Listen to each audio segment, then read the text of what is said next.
everyone. Welcome to my closet. God, my ring light is really bright. Should have turned it down. Wait, maybe that's... No, whatever. Oh, but you look stunning. Oh, thanks. Look at your cheekbones. Oh, my cheekbones, oh my god. Oh, wow. Welcome, everyone. Thank you for the birthday wishes. I've been having a lovely birthday. It's been pretty great. Oh, hey, classmate, it's great here. Mark! My beautiful, wonderful classmates all made me feel so special and loved today. It was so great. I, almost cried a few times. But, not in front of everyone. I was just, walking home. I was like... like, a couple people got me gifts. I was like, what the fuck? This is so sweet. Aww. Yeah, it was very nice. One of my classmates brought in, a balloon. Oh my god. Bought me, a cinnamon bun. One of them bought me a bag. It's so cute. Isn't it cute? Oh my god. A bag with, a little badge that I put on the bag. There, yeah. Fucking crazy. And a charm. I was like, you're insane. You're crazy. That is so sweet. Yeah, and then another classmate. Oh, fuck. Oh my god. Ah. Sorry, I pulled my headphone out of my ear. Okay. And then one of my classmates got me this little Inuyasha. Aww. Yeah, because we talked about how one of our teachers did the English dub voice for Sesshomaru, and we were kind of like, stop. We were geeking the fuck out about it. We were Are like, you oh kidding my me? god. Yeah, no, we me with my Sesshomaru Nendo right here, and I'm like, oh my god. I told you my very first cosplay ever was Kagome. Really? Yes, Oh. and I had the shittiest black wig. It was Oh. dollar store quality. Wait, I'll send you the Instagram post later. I can't link it in the chat because it Okay. has my full government name on yep. there, but Link it to me on Discord, I and then I will. will look at it later.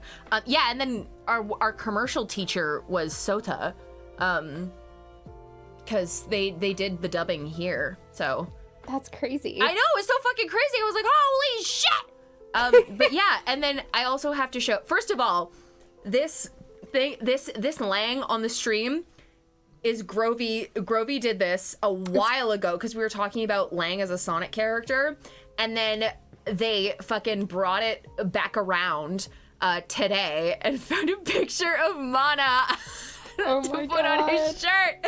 I love it. It's so good. It's a beautiful creature. It's really, really beautiful. And then the last thing, I do have to show the cake that Brad, got from a cake shop for me. Let's see if this happens. Nope. Wait, yes, that's the one. Okay, first of all, hold on. This is the, they did a horse birthday for me. You saw this in the other chat. Horse birthday. Did I? Did you? I don't know. I sent it over there. Horse birthday. Beautiful. Where they that. You can't tell. This is a horse puzzle. You can't tell with the glare, but there's. Oh my god, and you've got some hay and an apple? Yeah. It's Wow. very funny. They just fucking went outside and clipped some grass. Oh yeah. Well, it was did you eat lesbian it? Lang. I did eat the apple and the core. Not the grass. I didn't eat the grass. Oh, okay. I should have though for the bit. But then that little blue thing there was a little jelly scorpion because Scorpio season, and it's him as a horse girl. He always rides a horse. So, but then also the fucking cake. I have to show you the cake. You do. So that's the front of it. Oh my god. I was gonna say you should have eaten the apple for the picture, but there would be nothing to see. Yeah, and what of it? That's why it's horse birthday. Eat the core. The other day, Cole was chopping up an apple, and he took the sticker off of the apple, and he put it on the core, the discarded core, and I was like, take that, what the hell? Take that sticker off of that apple. I was so offended, and I just ate it. Oh my god. Here's the top of the cake, though. I'm screaming. It's so funny. And I was like, I want to know, like, what that conversation looked like. And apparently, they walked into the shop and said, hey, can I get a custom cake? They said, yeah. And they were like, does anyone here know Yu-Gi-Oh? And then one person was like, oh yeah, I know Yu-Gi-Oh. And Brad just said, yeah, cool, I want a Kaiba cake. And they were just like, yeah, cool, I can do that. And it was just that easy. I'm like, there are Yu-Gi-Oh fans everywhere for those with eyes to see. So anyways, I wanted to save the blue eyes to eat here on stream. Wow. So we'll take a little bite. Yep, that's fondant.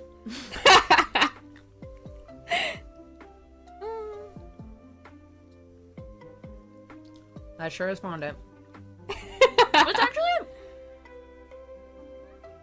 Did Stringer start? Oh. Yes, it is cardboard, actually. I'm just eating cardboard.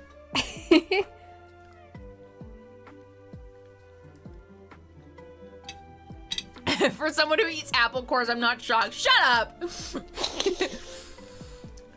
Shut the hell up. All right. I know you don't just eat fondant, but like, I had to take a bite of the blue eyes. What was I gonna do, throw it away? No.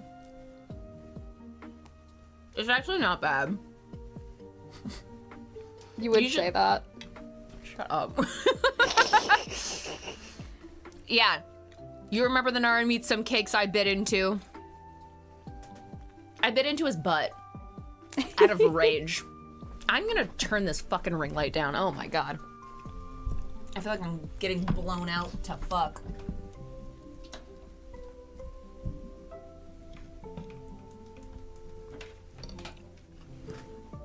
That's the music better. is a little bit loud. It's loud? It's still. loud? Yeah. Okay. I don't know if it's that way for everyone in the chat. How's that? That is perfect. Yeah, I bit his butt. What was I gonna say? I don't remember. Yeah, so we're playing Ace Attorney Investigations. Yay. Actually, I believe that was pretty close to my birthday, the Naramitsu cake incident, because it was in October, because it was the anniversary, the 20th. Was it the 20th anniversary? No. It wasn't like 4 years ago that I played DGS. Shut the fuck up. Oh no, my god. It was not. It was not. Ugh, time. 4 fucking years? It's still like new in my brain.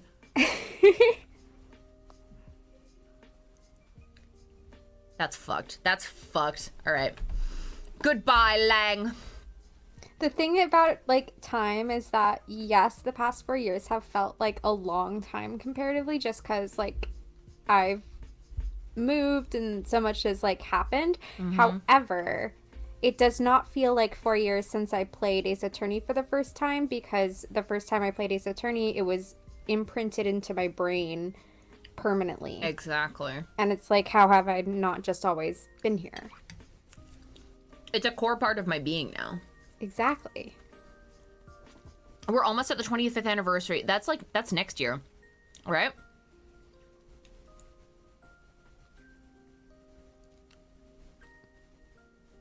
That's fucked. That's actually fucked. October 2026. Okay. So we're still like, we got like 2 years. But that's still crazy.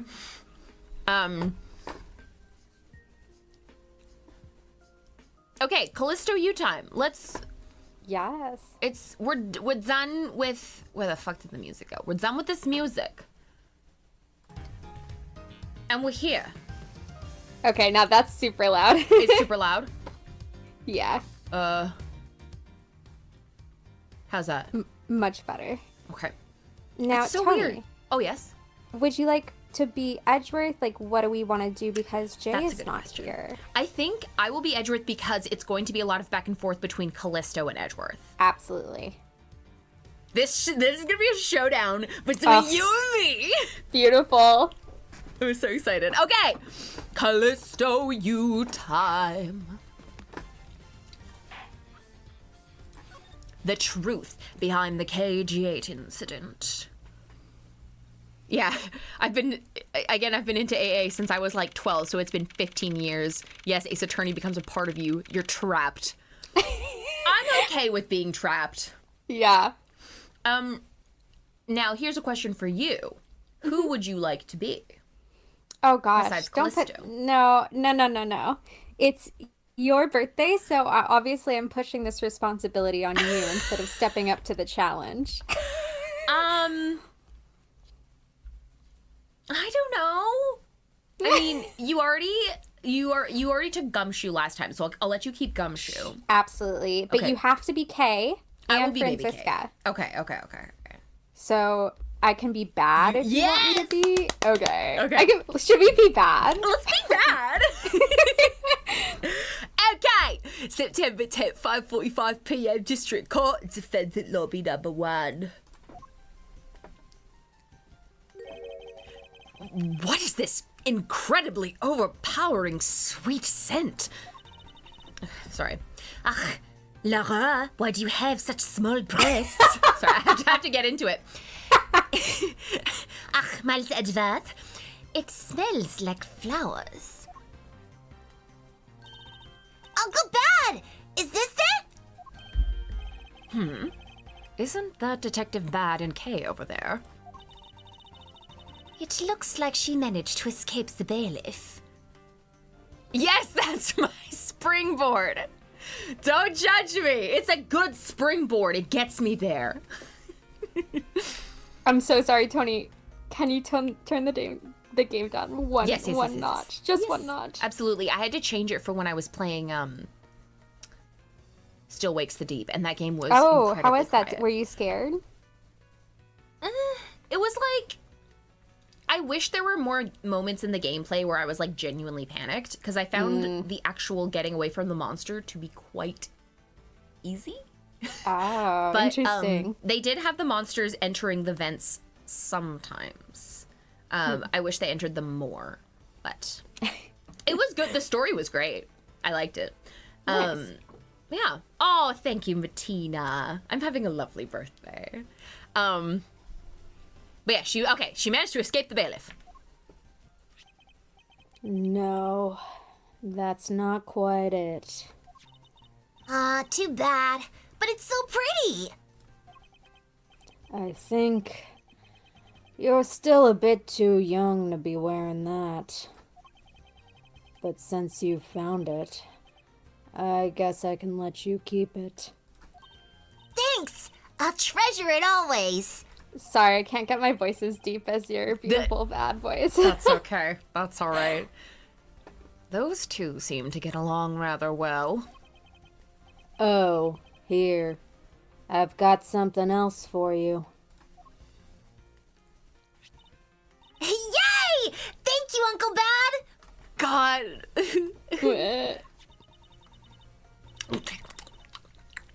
Earlier, I ate one of these with gummy. Gummy? Oh, you mean gumshoe? Gummies. Sad eating. It's like, this is reminding me of that part in Spirited Away where she like bites into the Yes. rice ball and she's like,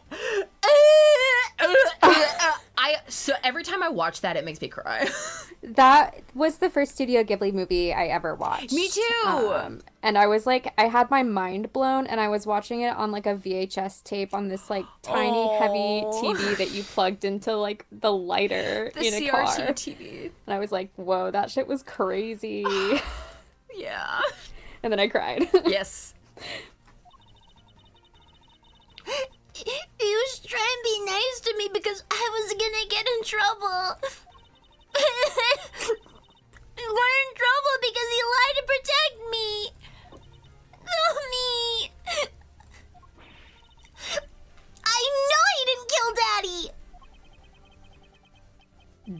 cry. Faraday would be sad if he saw you crying. I'm not crying. Yeah, Spirited Away, we were just talking about Kay crying and eating the Swiss roll is like,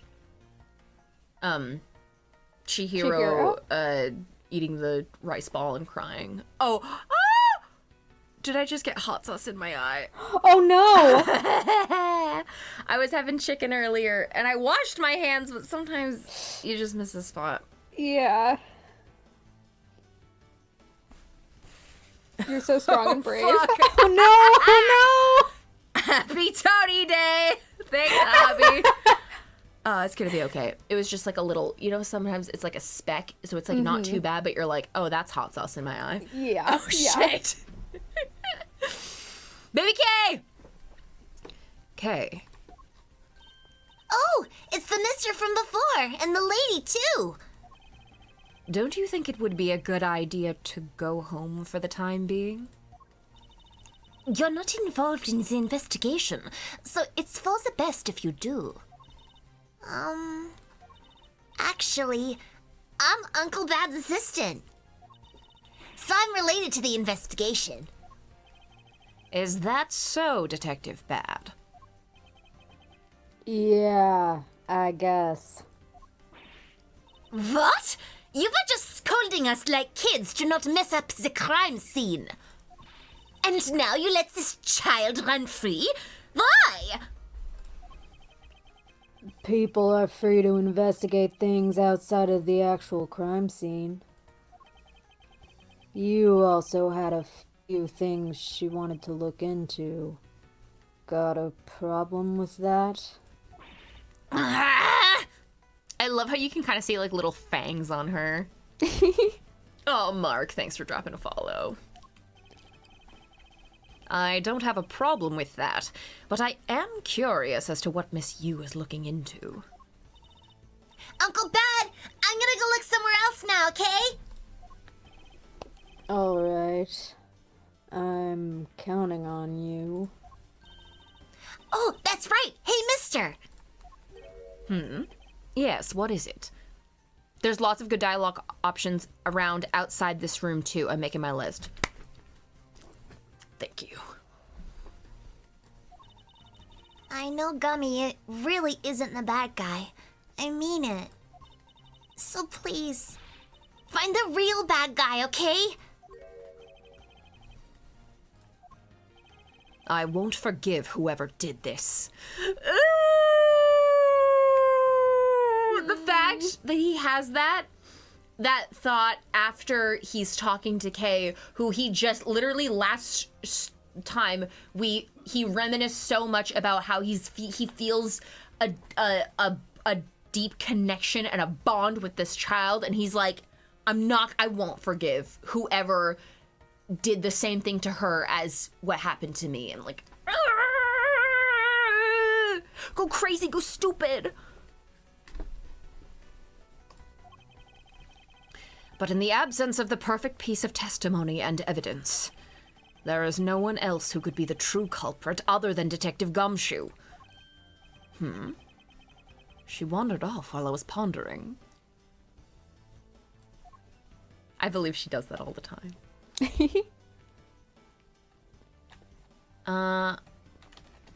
Okay. Bad. Detective Bad, what exactly was Cage searching for? Nothing that concerns you, boy. Oh, and I suppose it has something to do with Kay?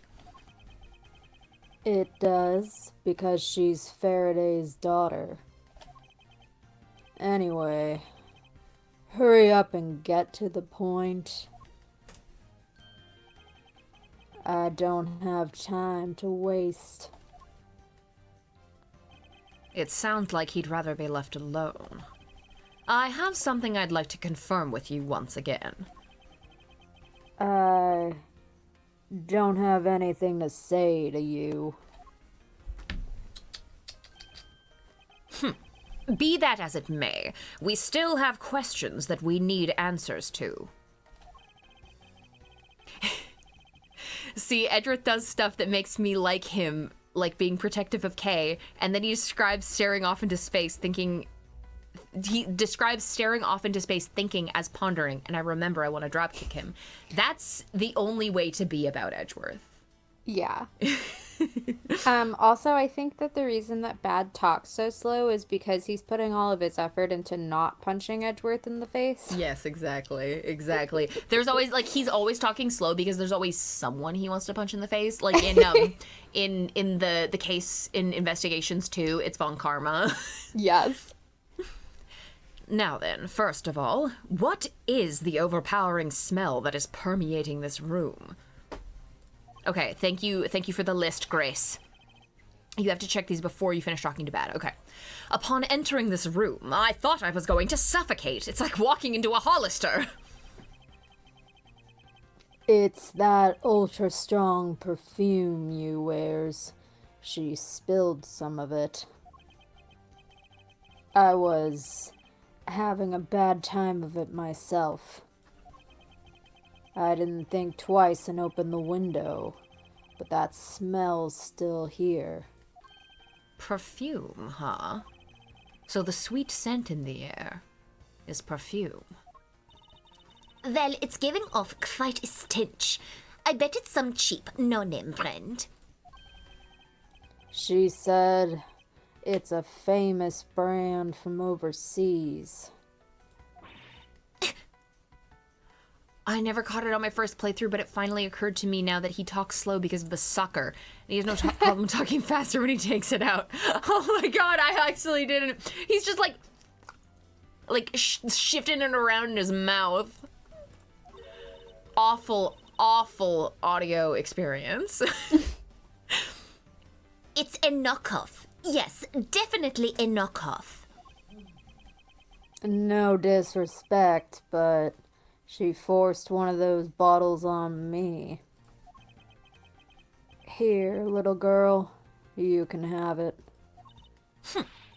I was born for a much more expensive and refined perfume. However, seeing as you just happen to have a spare, I suppose I'll take it. Miles Edgeworth, you will hold on to this bottle without fail. Why can't she ever be honest about her wants? They're so cute. So now we have the perfume Miss Yu wears. Just fantastic. Is that all you wanted to talk about? If so, I'm going back to investigating. Actually, I still have a few other things I wish to inquire about. Okay. Let me get back to Grace's list. Hallway, bench, poster. Oh, sorry. Hallway, bench. Hallway. Bench, poster, fire extinguisher. All right. All right.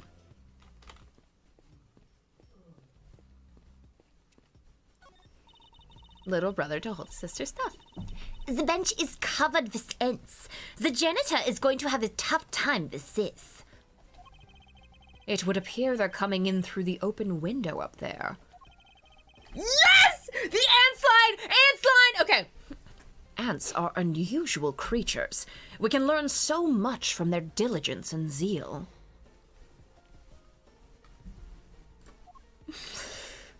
We can learn so much from their diligence and zeal. I fucking love this stupid guy. Okay, poster. The like Young Judges for Justice poster. I don't believe it. This judge has it all wrong. The star of the courtroom isn't him. It's me, Franziska von Karma. Topu star. As long as she doesn't turn evil, I suppose I can live with just another megalomaniac. Is that supposed to be a reference to something? I don't know what that means. I don't know what it is either. That was a missed opportunity. Actually, he should be holding the personal satchel he mentioned in AA3, and it's the cravat purse. So true. I can attest the cravat purse is quite nice. It's great. Grace also has one. I do. I love it. It's on the top of my bookshelf right now. It's fucking beautiful. That extinguisher looks like it would be good at extinguishing any bad memories. I swear to God, if this is an Ace Attorney reference. With a solid smack across the back of a person's head. Oh, yeah. Are you saying you have memories you'd like erased at your tender age? I am perfect. Therefore, I don't have anything I want to erase from my mind. I was talking about you, Miles Edgeworth. Listen, I'm sure this guy has some memories he'd like to erase. I have no intention of revisiting the past. Oh, that's too bad. Well, if you ever want my help erasing memories... I'll be sure to ask. What the hell is Ace Attorney? Okay.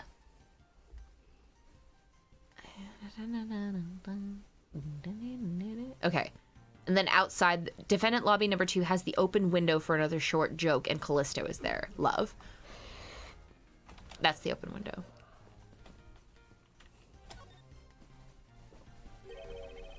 I can still smell that perfume, even with the window being left open to air out the room.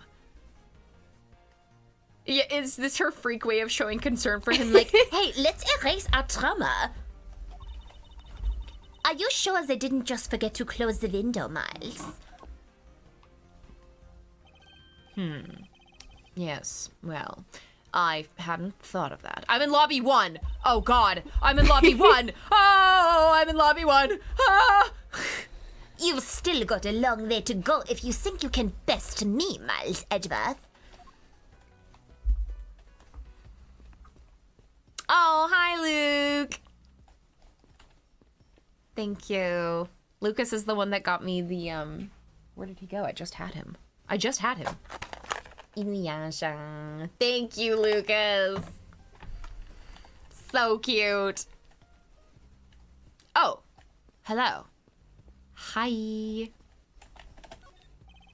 I suppose it's impossible to enter or exit through these windows thanks to the bars. I suppose you're right. Actually, that's not true. I bet a person of small stature could slip in. In honor of Tony Day, I'll eat an apple with the core, and you'll see that it's fantastic.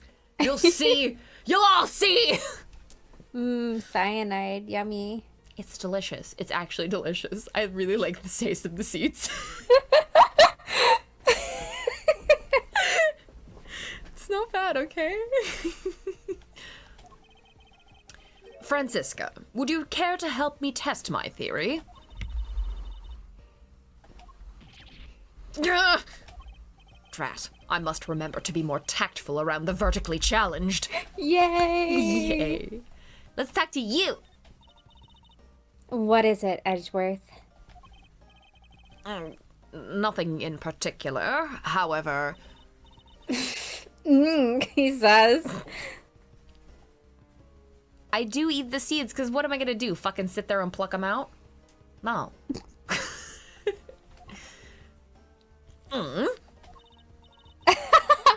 You did it again. What is that supposed to be? Gosh. Your mating call? Ah! She's so fucking funny. Is everything I do humorous to this woman? Look, Edgeworth, I'm incredibly busy right now. I've got a mountain of things to figure out and check up on. If you want to talk, you're just going to have to wait until later, okay? I'll just continue with my investigation then.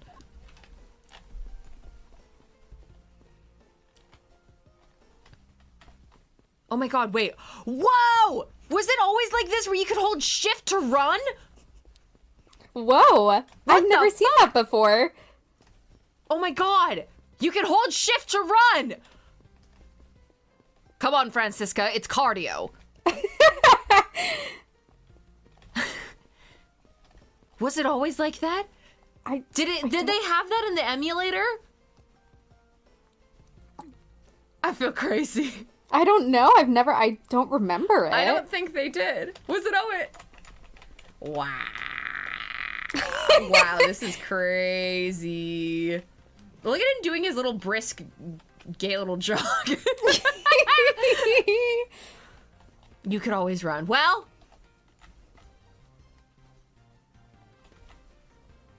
in AI2, I really love running laps around the PIC room. We'll do that. Oh, you had to click the on-screen arrow keys. Right. Yes, I think I probably did do that. But there's something about using wasad. Or wasd. What an incredibly strong scented herbal tea. I fear that more than being relaxing, this scent may make one a bit heady instead.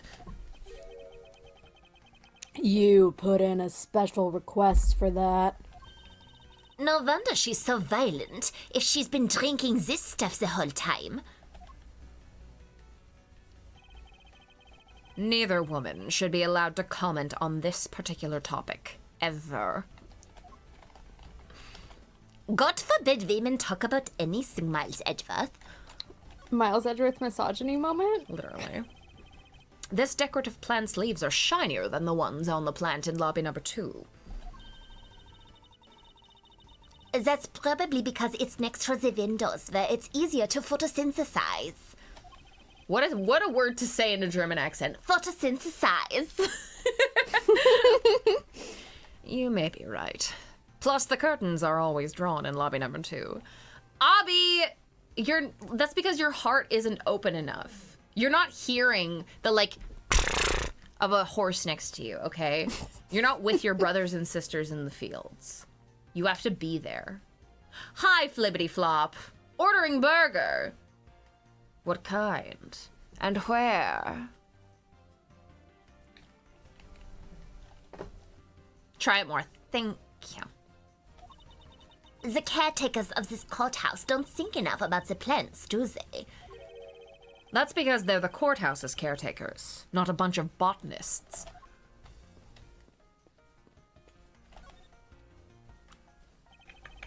That expensive painting is ill-suited to be hanging on the wall of this room. But I did just play mouthwashing, so my heart is not open to horses. Dude, we cannot talk about mouthwashing. It makes me... Like, it was so good. It makes me so angry. But, like, I know it... Like, it's... Like, it was supposed to make me angry. It was supposed to make me fucking hate this guy so badly. I fucking hate Jambone, who shall not be named. I want to chop him up into tiny bits and put them through a meat grinder and feed it to himself. I'm obsessed with Anya, and I can't even fucking think about, like, I get genuinely angry thinking about what this motherfucker did. And, like, the way that the game purposely has him not face certain things, and it's just, like, a commentary on how, like, by not featuring those things in his POV in the game by the end, it's, like, even more poignant. And I'm like, I fucking hate you! I fucking hate him so much. Oh my god. I would beat him to death if he was real. Like, legitimately with my fists. Grace, have you played Mouthwashing? I haven't. I don't even know what that game is. But I'm intrigued. Yeah, you know what I'm talking about. It's so revealing of the perspective. Exactly, when he's like, I'm taking responsibility, I'm da-da-da, and it's like, at the end where it's like, well, if you're, like, taking responsibility, why are you still worried about him? And it's like, yes, and he didn't get it! He didn't even know! Because he doesn't fucking... Okay. Sorry, I'm, like, legitimately, I hate that man so bad. Yeah, electric chair. Okay, I'm sorry. We're playing Ace Attorney. That expensive painting is ill-suited to be hanging on the wall of this room. I wonder if a guard detail should be placed on it. Why do you say that? Well, a desperate, low-paid detective might make off with it someday. You never know. She may be thinking about hiring a guard. But it's obvious she isn't factoring in that guard's salary whatsoever. Well, anything else? Oh yeah, the TV. The CCTV. This television is the same model as the one in defendant lobby number 2. Looks like the 2 rooms are basically the same in terms of layout and supplies. Yes. Oh, look at them. Look at them. The 2 rooms are basically the same, huh? I can see down into the courthouse I can see down into the courthouse courtyard from here. What is that mess supposed to be? It's like an optical illusion. I believe it's supposed to be postmodern in design.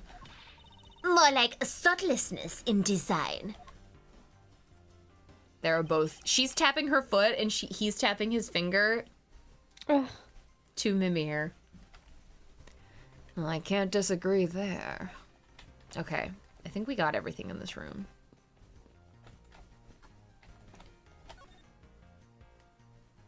During the recess.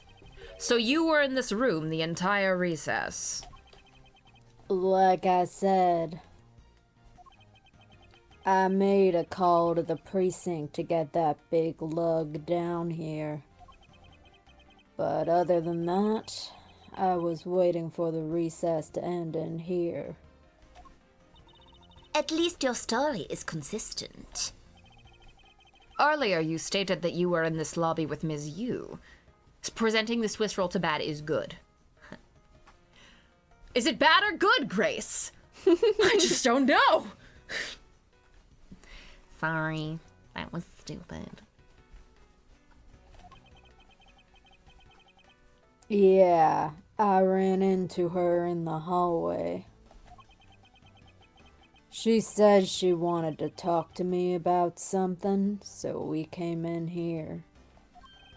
Then what you're saying is that until Detective Gumshoe's arrival, you and Miss Yu were in 2 different locations? Guess I am. Interesting. Speaking of that lawyer, she seems to have a great dislike for you. Oof. Oof. Let's see. Ms. Yu is the sister of the victim of the KG-8 incident. I just And- heard the vine boom sound in my head when he said oof.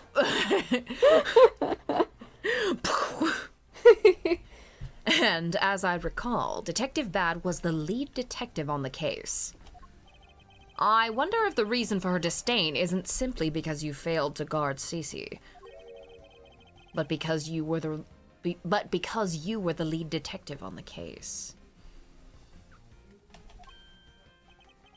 You knew? I also know that today's trial involving the Cadopian Embassy staff member is being referred to as the second KG-8 incident. Now then, Detective, I believe it's time you were honest with me and told me the truth behind your relationship with Ms. Yu and Mr. Faraday.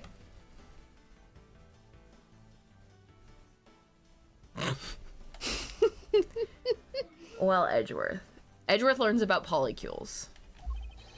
And the KG-8 incident. If you already know that much, I guess it'd be alright to tell you.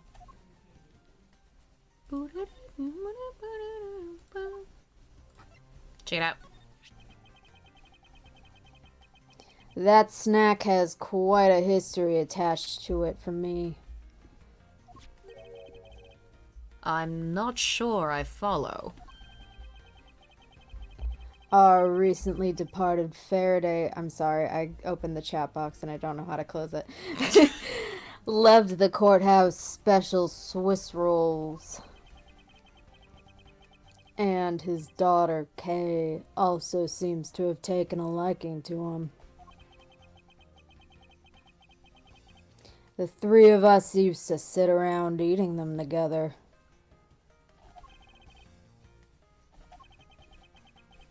I guess that's why we wanted to get Detective Gumshoe into them too. But look at the sticky situation that came out of that.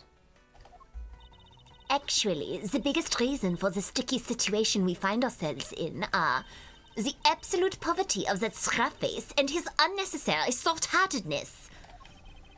Unforgiving as always, I see. Oh, they would eat Swiss roll together. No. Now then, I'd like to ask you a few questions about the KG-8 incident. It's not exactly a happy story. Other than the people who were directly involved. You two will be the first to hear what I'm about to tell. The honest truth behind the KG-8 incident. Faraday, you and I, Were.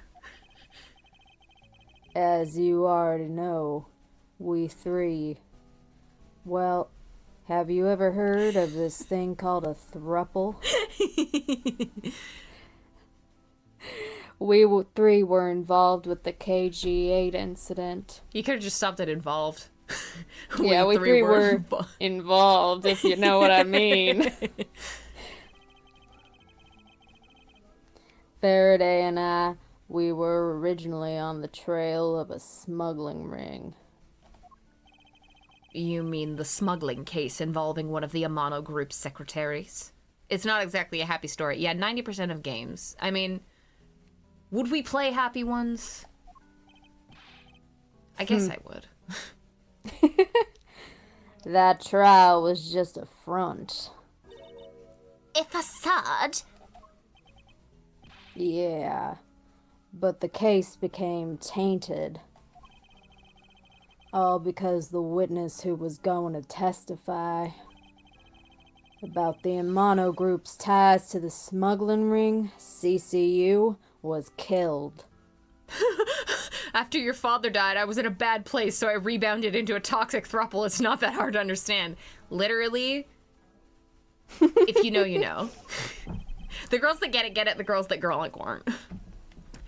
Then what became of the secretary who was arrested? His name was Colin Deveray. To be honest, the guy didn't know a thing about the smuggling ring. But he confessed to knowing about it anyway. Deveray was probably being intimidated by the big boss man. Just another scapegoat. The boss man of the Amano Group? He can't seriously mean Ernest Amano. That can't be right.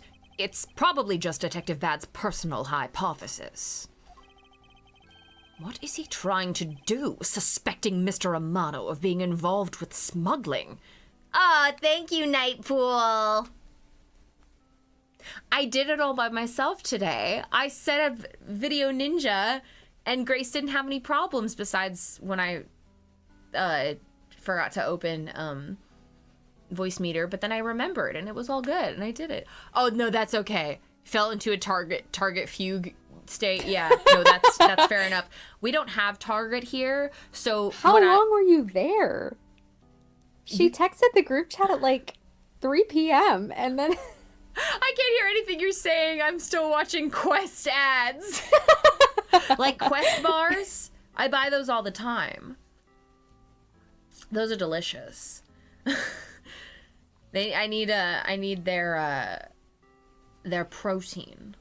The beautiful 21 grams of protein for 190 calories. Oh my god. But at what cost, Tony?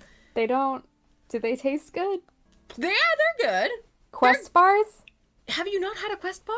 Oh, I've had a Quest bar. Like a cookies and cream Quest bar? I can't agree with you on the tasting good. I'm sorry. That's all right. Listen, I probably shouldn't eat them as much as I do. But it's Listen, like, I don't know. I'm mostly just jealous that they don't like upset your stomach. Yeah, I'm fine. Because they're good for when I'm always fucking forgetting to bring shit to school to eat, so I'm just like, Oh my god, did you hear that? oh my god, thank you, Nightpool. Oh, Through the wall. through the wall, I heard that. Oh, crying.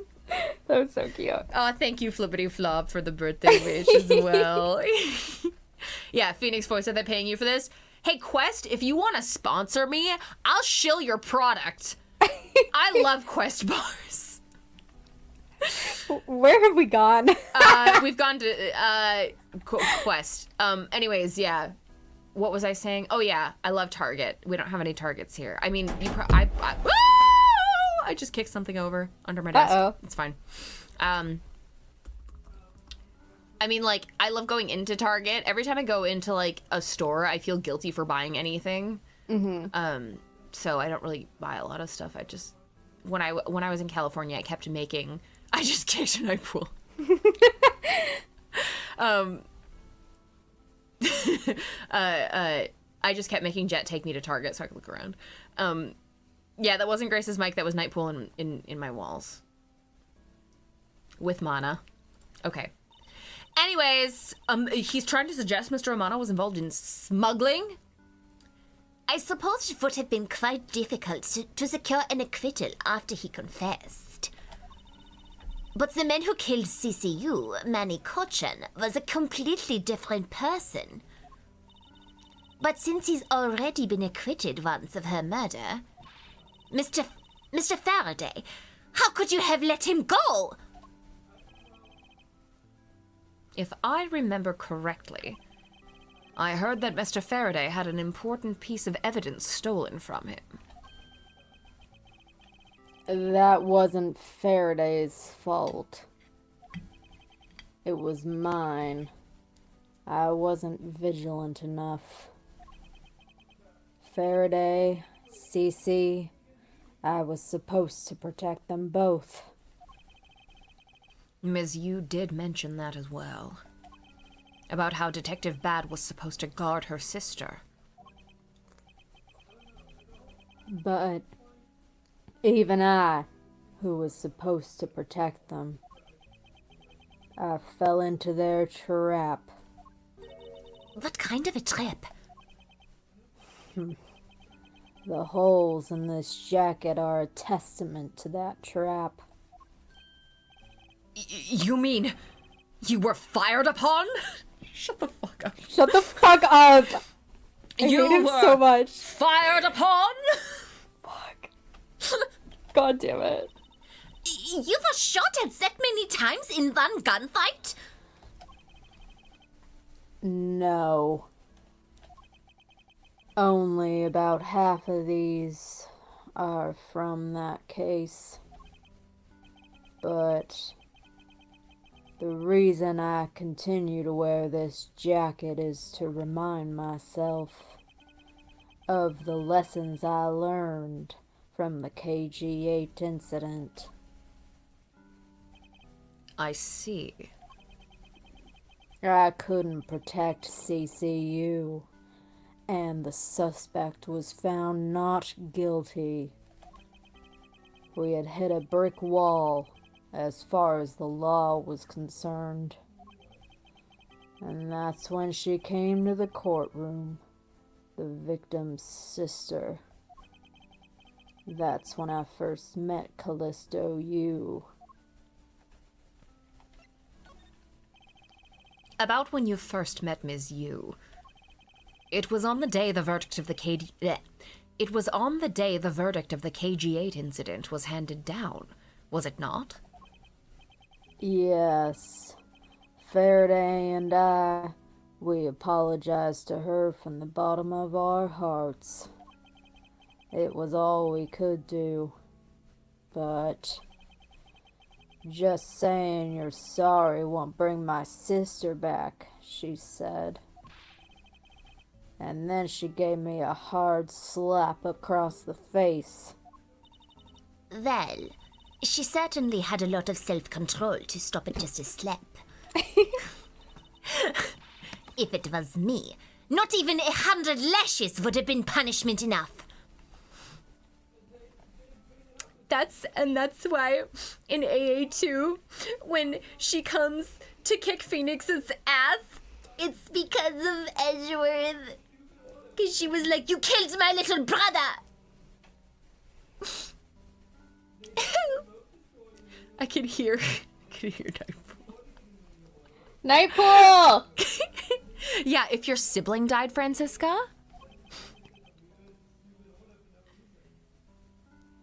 And she does give him, like, maybe not 100, but a lot. God, it is one of, like, the most iconic bits in... That's why I can't skip Turnabout Big Top in, like, a, It's okay, I can't hear her that loudly, it's fine. Hang on. No, it's One okay, sec. it's okay. I can't skip Turnabout Big Top in a replay because I'll just speed through all the shit I don't like, but Francisca's bit about Phoenix is like, what is this about getting revenge for your father? And she's like, what? No, this isn't about Papa. This is about my little brother who you killed. And I'm like, oh my God, it was all for Miles. It was all for Miles. Oh!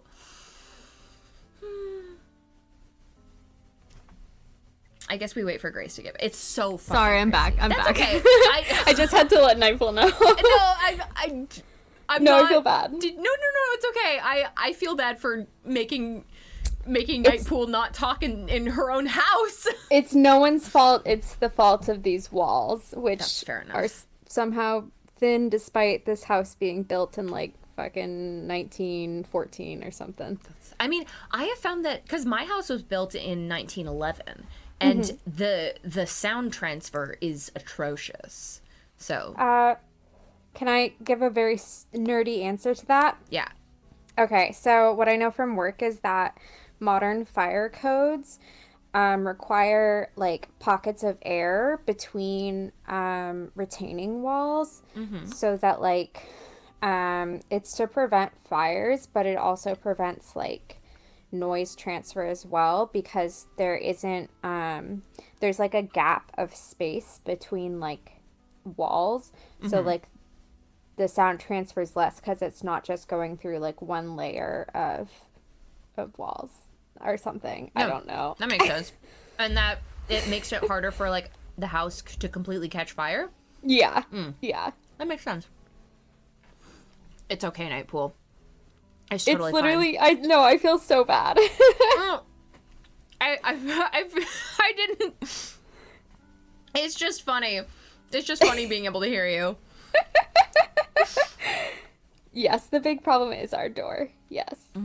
We have a door between our rooms, and I have a bookcase in front of it, but I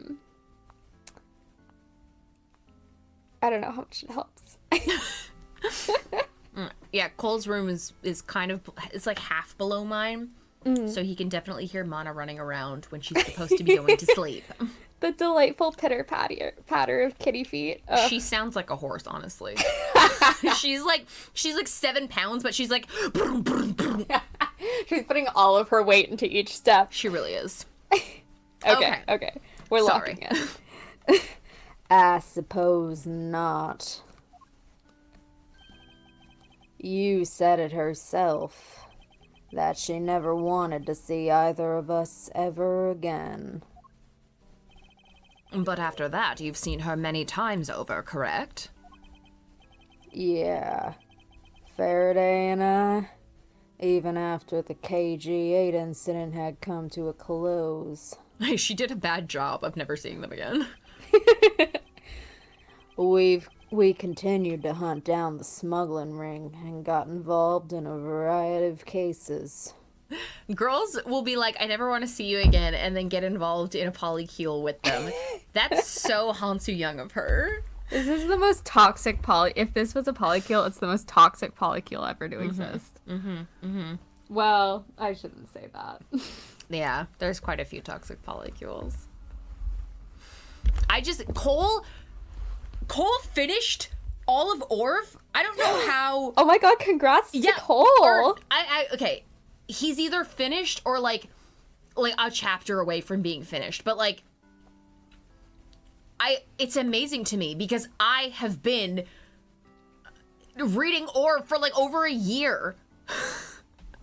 That's just how it gets you sometimes, though. I wish I had that power because I'm just like, I have so much, my brain is so like scattered in so many places that like to sit down and read Orv, I'm like, oh, like, let the beast consume you.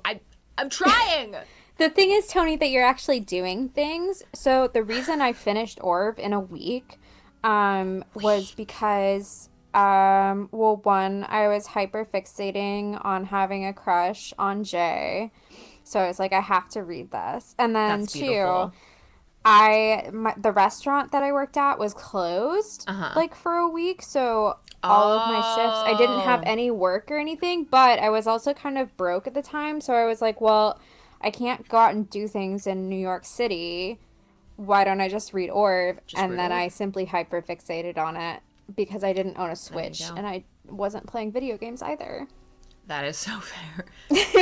you listen, I would love to be just like stuck somewhere. Like if I had a really, really, really long layover and there was no Wi-Fi in the airport. Beautiful. I think that should happen to me. I don't want it to happen to you because I like you as a person and I wouldn't wish that on anyone. Aww. But it's okay. I don't mind airports. Okay, well then I hope help. that happens to you soon. Thank you. Yeah, I need to be secluded somewhere where I don't have the option to like do something that I feel guilty about not doing. You know what I mean? So yeah, my iPad also has to run out of batteries. Yeah. Anyway, sorry. Oh my gosh, I'm getting so sidetracked. It's okay. It's your birthday. You're allowed to get sidetracked. Yeah. Unlike all the other streams where I get sidetracked. Yeah, of course. No, we only are focused on the game and we don't have any commentary. Yeah. Did I read this line? I read it again. Okay. Here. Do it. We continued to hunt down the smuggling ring and got involved in a variety of cases. But it was no use. We cracked so many different cases. But the result was always the same. We couldn't find the real mastermind behind the ring. Is the ring really that big? It was Shut in up. the pursuit of the ring that we met you once again. It was during another trial related to the smuggling ring. Faraday was the prosecutor, and I, as the lead detective, took to the witness stand. She appeared out of the blue as the defense attorney. Her client was related to the smuggling ring, and she was defending them? Wow. This is a good image. It's a really good image. Yeah. You was pursuing the ring as best she could as a lawyer. I think she defended Rel this time for the same reason. Come to think of it, Miss Yu did say something to the same effect. Oh, right. I have my own agenda. I'm still on the hunt for leads regarding the KG8 incident, all right? And for that, you have not a single qualm about defending a known killer? Don't put words in my mouth. I said no such thing. The only way I had to get close to Mr. Rell was to be his lawyer. I had no intention of covering for him, ever. So don't you dare suggest I was going to. It doesn't matter what her reason is. Helping a criminal is just despicable. You're so naive, little girl. I could have stolen this lollipop from you. That's how naive you are. How dare you insult the daughter of a von Karma? Just like us, you felt that she had hit the limit of what the law could do. That's all. The law is merely a tool.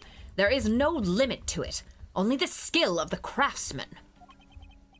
You two are still too young. But one day sorry. you'll God. know what I mean. Sometimes I'll instinctively I'll No. I understand, and I accidentally do this all the time when we're playing DGS in real life, and I feel bad about it. I know, I feel bad about it. It's I'm just sorry. It just happens. It just happens. Wait, no. Say sorry again. Sorry. No, you said it very Canadian earlier. Sorry? Sorry. Sorry. Yeah. Sorry. Is that Beautiful. more Canadian? Mm-hmm. Sorry. We're learning some standard American in accents and dialects, and I actually have that class tomorrow. Ooh. But I guess it is she described standard American as the laziest way of speaking, so it's Wow. 1 2 3 4 5 1 2 3 4 5 6 7 8 9 instead of 1 2 3 4 5 6 7 8 9. It's 1 2 3 4 5 6 7 8 9. I kind of agree, but I don't know. I feel like a southern, lazy. I don't know if that's the right way Right? to describe the It's standard American accent. The way that she I guess she was explaining it in other ways too, but it was just I guess it was you move your actual lips more when in as a Canadian, or British people definitely move their lips way more. Definitely. Hello? Did that get picked up? Whatever. Yeah, that's how she said it to us, more or less. So it's we haven't done a lot of standard American stuff, but I've never been able to pick out the difference between standard Canadian and standard American. So I switch between sorry and sorry. Because I guess it's because West Coast Canadian is way more Yeah. we're so close to the border. That makes sense. I mean, I could say a Newfoundland accent is so distinct, but yeah. generic Canadian accent sounds pretty close to standard, maybe a Midwestern. Sorry, Yeah. I'm so sidetracking. No, that's okay.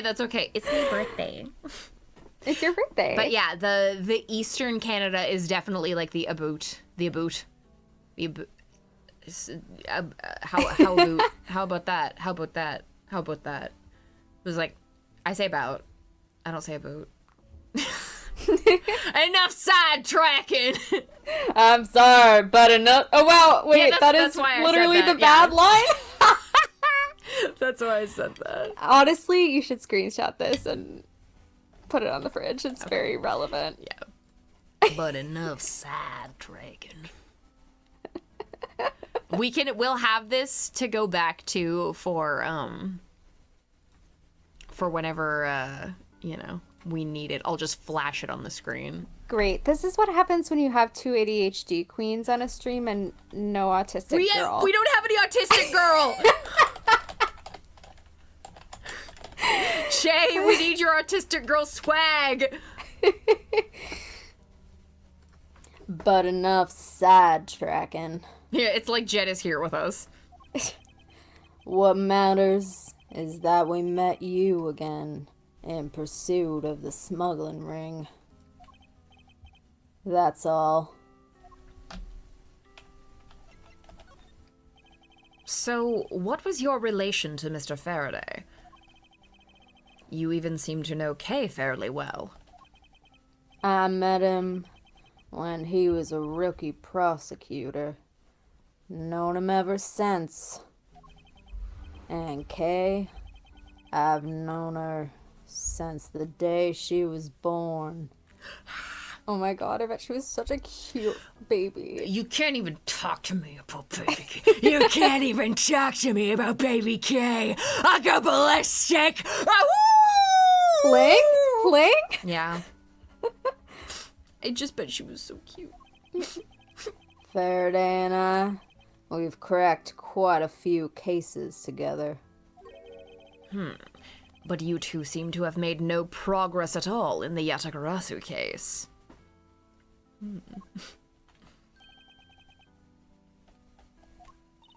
Did we touch a nerve? I only have one thing to say to you.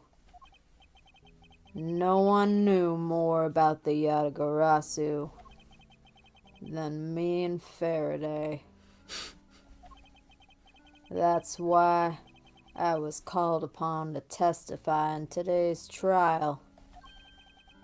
To prove that Rel was not the real Yatagarasu. Which I would have done if he hadn't turned around and accused Faraday. After the accusation, I was asked to testify, but this time to prove or disprove the accusation. But I guess I won't be doing that either. I sense that there's more to this statement than meets the eye. Perhaps a bit more digging into the Yatagarasu is what's necessary. You claim to know much about the Yatagarasu. Would you care to share what you know with me? What you two should be looking for right now is proof of murderous intent towards Faraday and Rel. I agree, which is exactly why I am asking you about the Yatagarasu. What?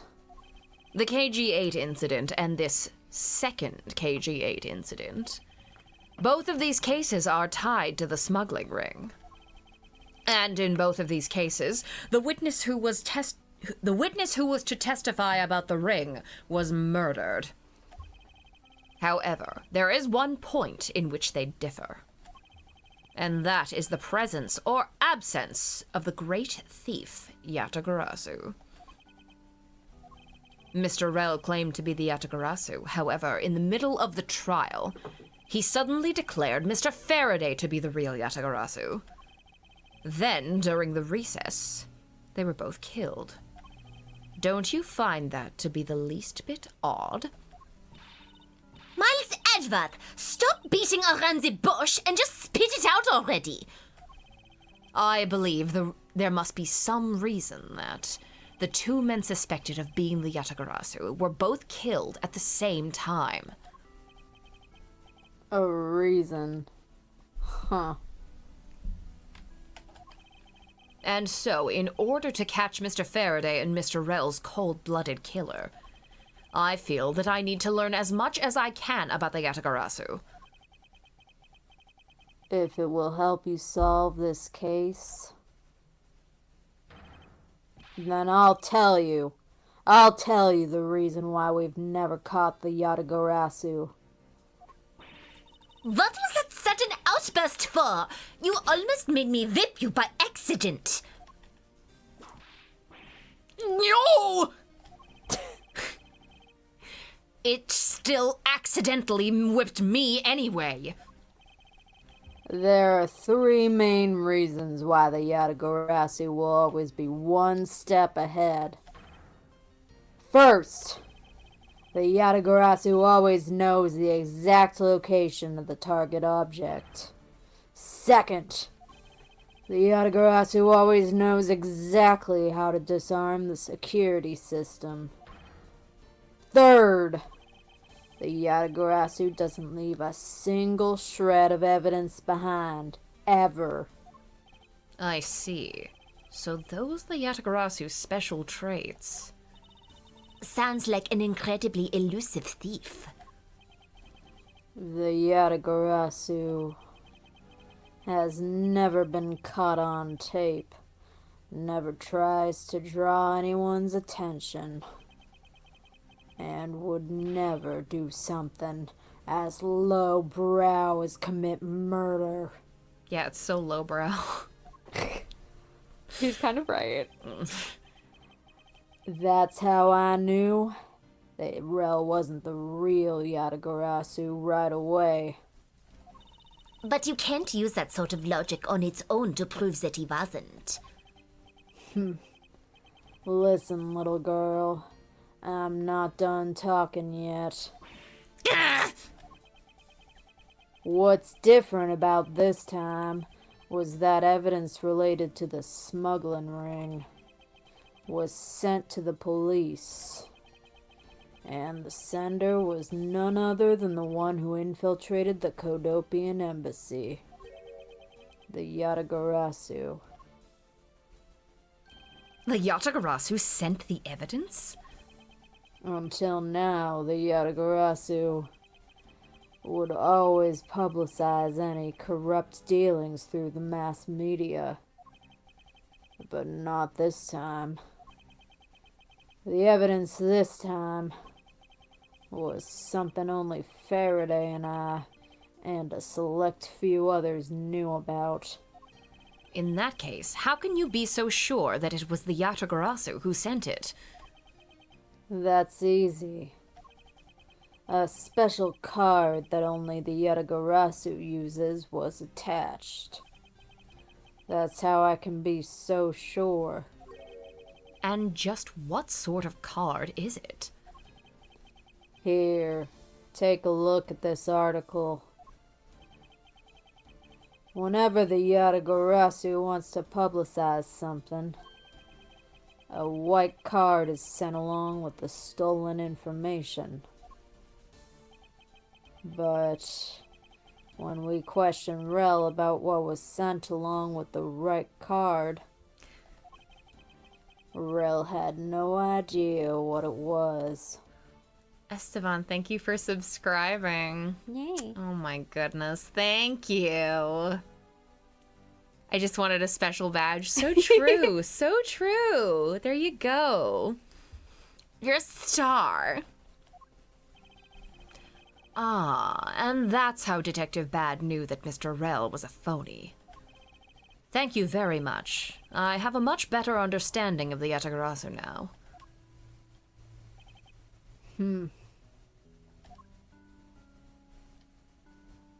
Excuse me, Mr. Edgeworth. Yes? His Honour would like to transfer the evidence from today's trial over to you.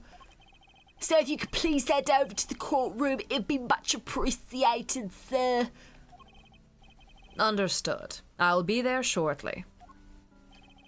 Detective Bad, what does the law mean to you? Finding the answer to that question is the only reason I'm still alive. I became a prosecutor to find the answer to that question myself. And to play a part in ensuring that all criminals everywhere are found guilty.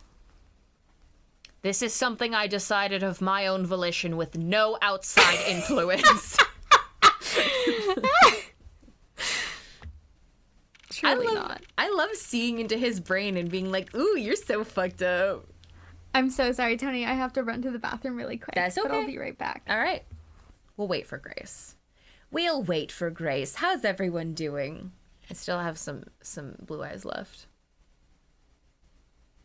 Her head is half gone. One of her wings is gone.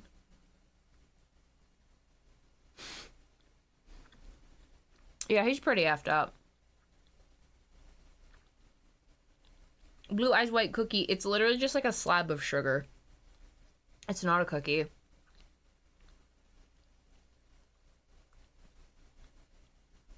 I've been taking a shot every time someone says law.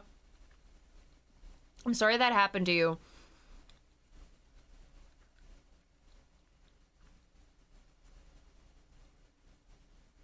I miss Mana. I wish Mana would come upstairs.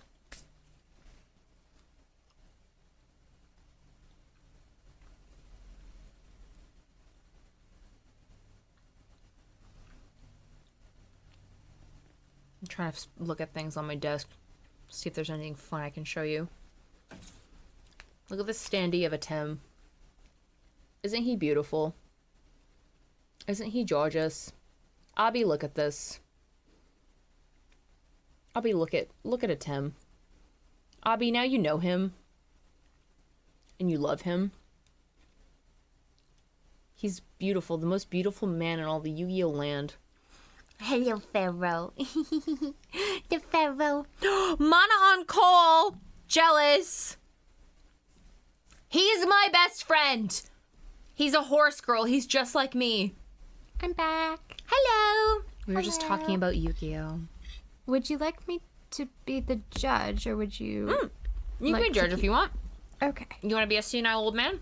Of course. I can't promise to do a dentures vibe the same way. That's fair enough. I simply need to learn that skill. That's literally what we're here to do. I mean, we're here to play Ace Attorney, but we're also here to just voice act a little bit. My water's over here. 1 second. We love a senile old man, don't we, ladies? I mean, not personally, but... Okay. No, don't say that, Abby. I want to keep my teeth. Oh, sorry, I didn't say whatever. The September 10th or whatever. Oh, it's you, Mr. Edgeworth. This is great because you sound like Professor Oak. It appears that his honor is still a bit dispirited. For the first time today, I experienced what it's like to stand at the witness stand. I now have a greater appreciation for just how hard it is to give testimony. Well, there's no reason for you to be all depressed about it, Your Honor. No offense, but grow up. As a judge, no one expects you to think about anything other than the verdict. Francisca, there is no need to further depress his honor. But I'm not trying to, Miles. Hearts and love whenever she calls him Miles. Your honor. Your honor, I've come to collect the evidence that was to be transferred to me. Your honor, the evidence. Your honor! Oh! You! Oh, yes. Can I help you? I'd like to collect the evidence now, sir. Your Honor, do you think you can just stay focused long enough to at least do your job? Yes, I'm sorry. And I would, except that the defense attorney has yet to arrive. She is busy with the investigation. So let's keep this brief, shall we? Very well. In that case, please confirm that all the pieces of evidence are present. I think you can investigate the front of the Swiss roll in this room and it's good. Okay. Apologies if I slip into a British accent while doing the judge, because I've been reading the judge's lines while we're doing DGS, and I just give him a bunch. Yes. Yeah. I mean, that's how character voices get developed. You just go Oh, with so it. true. So, you know. Furthermore, the evidence that was used in the murders of Mr. Faraday and Mr. Rell are also included. So please, go ahead and use them in your investigation into their case. Understood, Your Honor. Bro, no elpers? Brono Elpers? What does that mean? The pieces of evidence that were used in the murder of those two men. This could be a very good chance for me to find new leads regarding their case. And maybe even something that will finally lead me to the truth. I've placed all the evidence over at the prosecutor's bench for you. I love that gif. Grace, don't look at it too hard. Okay, I won't. I can't see it very well anyway, so it's fine. I see. Thank you very much. I will go and confirm that they are all accounted for. Okay. The Swiss rolls. God, I'm just gonna quickly... It's so funny, because, like...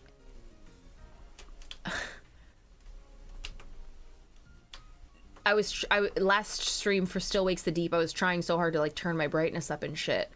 And now I'm just like, God, it's fucking blinding me. Because that game was so dark. So much better. Okay.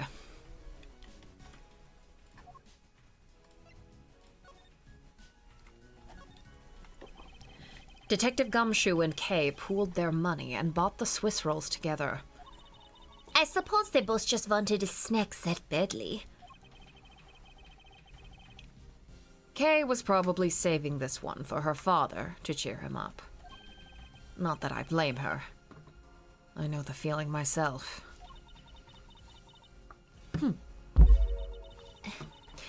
Well, so long as we're here, once we solve this case, let's buy some and bring them home. Sure, why not? Ah, and I mustn't forget to give this to Detective Gumshoe. I'm gonna throw up and cry! Ugh.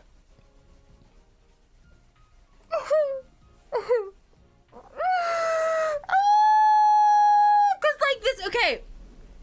Not to like hyperanalyze Ace Attorney.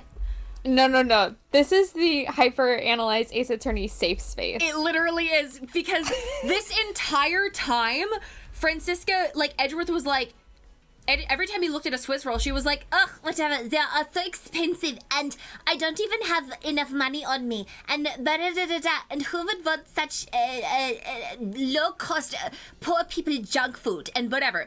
And then the second that Edgeworth is like, here, let's go through this again. They pulled their money, whatever. Kay was probably saving this one for her father to cheer him up. Not that I blame her. I know the feeling myself. And she's like, as soon as she hears that, she's like, says plainly, let's buy some and bring them home. Like, Yeah.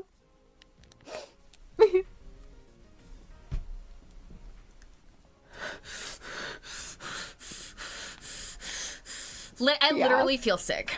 Yeah. Like, she just wants him to feel better. She knows that she knows better than fucking anyone. She knows firsthand, she saw the effect that losing his dad had on him. Stop.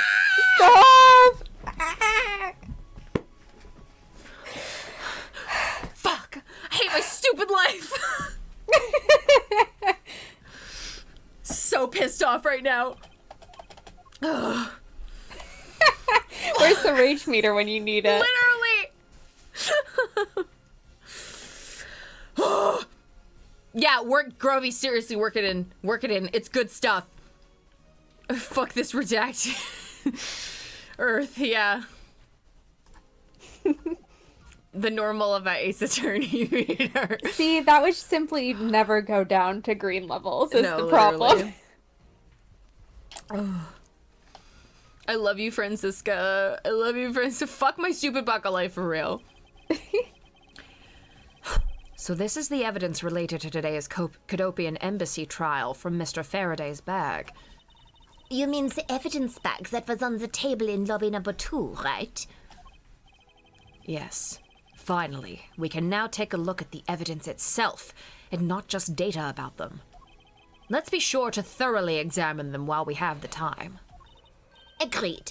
I want to take a good look at all the evidence from the embassy murder, too. And why is that? Because I still don't fully understand what today's trial was about. Oh. Baby! Don't point your crop at me just because you don't know something. And don't you try to order me around just because Papa chose you today. I see someone is still sore about not being picked by Mr. Von Karma. It's also real to see the knife up close. So, we have the knife, the gun, an envelope, and what's this organizer doing here? Oh, that's right. I completely forgot to tell you. About what, Your Honor? They found Mr. Faraday's personal organizer inside that evidence bag of his. Francisca voice, did you say envelope? Literally, if Edgeworth ever mispronounced or fumbled a word ever, it would be verbal typo in the group chat. Like, him learning German was hell for him because of her. He says like Guten Tag instead of Guten Tag, and she's like Guten Tag. Detective Bad requested it be passed along to you. He said it would help the investigation. Detective Bad said that? I know the prosecutor's office group chat that does not include Edgeworth. It goes crazy whenever he misspeaks. Yeah. What a strange stroke of luck. Well, never look a gift horse in the mouth. Horse mention. Whoa. Horse birthday. We might as well flip through it too. I won't rest until I've inspected every suspicious-looking nook and cranny. Yeah, it doesn't include Sebastian because he'd snitch, but it does have Kay and Emma. Kay made it. Kay made it because she was like, I want to know everything that's going on here. Like, I can't be there every day, but you have to keep me updated on, like, funny shit he's doing. All right. The knife. Yeah, Trucy's also in it, so sure. It's the knife that was used to kill Mr. Faraday. Who would have thought that such a beautiful piece of art could be used for such a cruel act?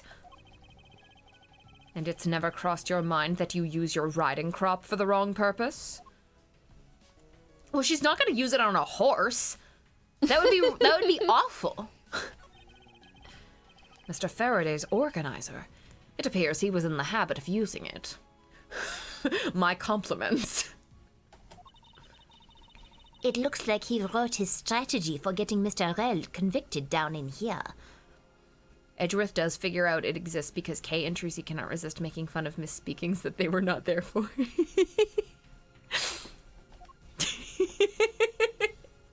Like, he says something, he misspeaks in a private, like a private meeting with Clavier, and Kay is saying it the next day. It appears that Mr. Faraday honestly believed that Mr. Rel was the killer in the case.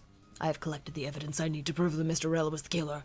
Between the handgun Rel had on him when he was arrested and the surveillance tape, I should be able to prove that he was the one. See, like, I look at Byrne and I'm like, I don't know what his voice sounds like. I genuinely don't know. And I'm just like, I feel like one of my classmates, Zach, would do an amazing job with him. I just like... Zach, get in here. Zach, get the fuck in here. And also, please do Bad while you're at it. You are doing amazing, Grace. You are Thank doing you. great. You're slipping into it. Like, it always takes a second. Especially if you haven't done it before. I my days of being a female bass in the a cappella choir are so far behind me, though. But they're coming back. You still got it. Ooh, yeah, let's get those vocal nodes in play. Oh, no. Well, don't do that. Well, I don't. As Who long knows? as long as it's oh no. Not who knows. Oh, that's bad. What That's am not I, good. an opera singer? Who cares? Please be safe. Please be healthy. I think Byrne has kind of a voice that an American actor has for like an animated normal man. That is something, I think. I would I need an understand. example. Well, now all I can think of is like the stereotypical American character in like an anime who's like, "Howdy, y'all. I'm from America." I'm from America. Like any animated Pixar dad. Oh, okay. I see, I Yeah. see. Like that's the thing. Like Burn is hard for me because I don't have like just an animated movie dad does not have like a like caricature that I can put on. So like it's I guess I could just do it how I do Phoenix in the sense that I'm just like talking normally but in just like a slightly different way. It's just hard. Yeah. I get it. The sound of his handgun going off was recorded with superb clarity on the surveillance video. Like that? That sounds good to me. Okay, all right, let's go with that. Let's go with that. I also have evidence that I can use to prove that Rel is not the real murderer. Not the real Yatagarasu. I'm just making up words now. Though that makes me miss doing Ryu, where it was like that, but more like the sound of his handgun going off was recorded with superb clarity on the surveillance video. See, Are you I watching do Ryu Cosmo? like he's fucking so done with everything all of the time. Ryu? Yeah, he's just so put upon Yeah. to me. Yeah, he is. And And I he's love him. nosy as fuck. Yeah, heart. Hearts. And he had proof Mr. Rel was not scared. Okay. No matter how he may try to play it, as long as I have the Yatagarasu's key, I can prove he's a phony. If I present it to him in court, it should clear everything up. And he apparently also had a very definitive piece of evidence. It's been a long battle. Well, I hope that this will finally bring it to an end. Yes, I believe that Mr. Faraday was well prepared to discredit any claim Mr. Rel may have had. To discredit any claim Mr. Rel may have made about being the real Yatagarasu. And he had a way to prove that Mr. Rel was the guilty party in the embassy murder. This organizer is a clue straight from Mr. Faraday. I'll have to take my time and give it a thorough read later. Look, there is a picture stuck between the pages here. It appears to be a key. And a rather ornate one at that. Just look at the design on the handle. The craftsmanship is superb. Could this be the Yatagarasu's key Mr. Faraday mentioned in his organizer? The Yatagarasu's key? Detective Bad said something earlier. What's different about this time was that the evidence related to the smuggling ring was sent to the police, and the sender was none other than the one who infiltrated the Kodopian embassy, the Yatagarasu. The Yatagarasu sent the evidence. Until now, the Yatagarasu would always publicize any corrupt dealings through the mass media. But not this time. The evidence this time was something only Faraday and I, and a select few others, knew about. Mr. Faraday must have been trying to keep the secret key safe. As the prosecutor on both the Yatagarasu and the smuggling ring cases, that's to be expected. That's odd. What is it? Mr. Faraday didn't mention anything about a knife in his organizer. That certainly is odd. The weapon that was used to kill the Cadopian embassy staff member was the gun. But if that's the case, then where did the knife that was used to murder Mr. Faraday come from? Isn't it obvious? It was brought into the courthouse by Mr. Rell. That's the only logical conclusion, right? No, because it's not that easy to smuggle a weapon like that in here. Every person who enters the courthouse doors is checked thoroughly for contraband. Furthermore, the suspect was handcuffed, making it impossible for him to bring a knife as large as this inside. In that case, how do you suppose this knife ended up inside the courthouse? I need to think carefully here. There is nothing related to the knife written anywhere in Mr. Faraday's organizer. However, it is a fact that this knife came from Mr. Faraday's evidence bag. Conversely, there is one item listed in Mr. Faraday's organizer that no one has claimed to have seen today. So in order to solve this mystery, I believe I will need to take another good look at the evidence. Miles Edgeworth, can I take the facts that you have yet to answer me to mean that you don't have an answer for me? Actually, I do know the answer, Francisca. What? Then what is it? One of the pieces of evidence we've been holding has been hiding a secret of its own. And it was through this piece of evidence that the knife was brought into the courthouse. Did I say orgizer or did I? Or did it skip? Or organizer? I probably just said it fast.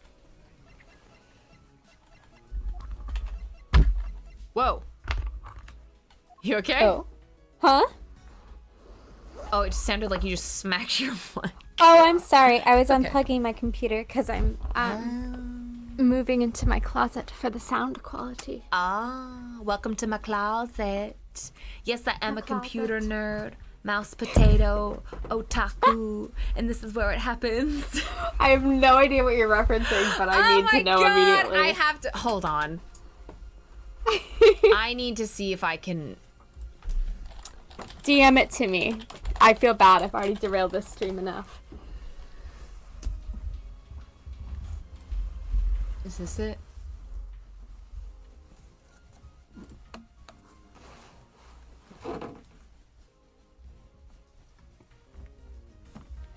No.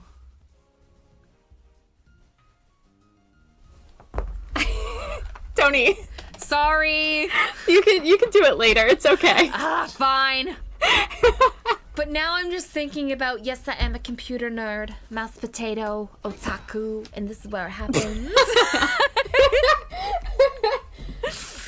It's like one of those like early 2000s ads where celebrities were like endorsing computers and showing like how cool they were. So it was like she had a computer in her closet. Whoa. She was like, yes, I am a computer nerd. This Yatagarasu's key Mr. Faraday mentions in his organizer. This is how the knife was brought into the courthouse. You're not making any sense, Miles Edgeworth. You just need to look a bit closer, Francisca, to see what I mean. Don't the color and ornamentation of the key's handle remind you of anything?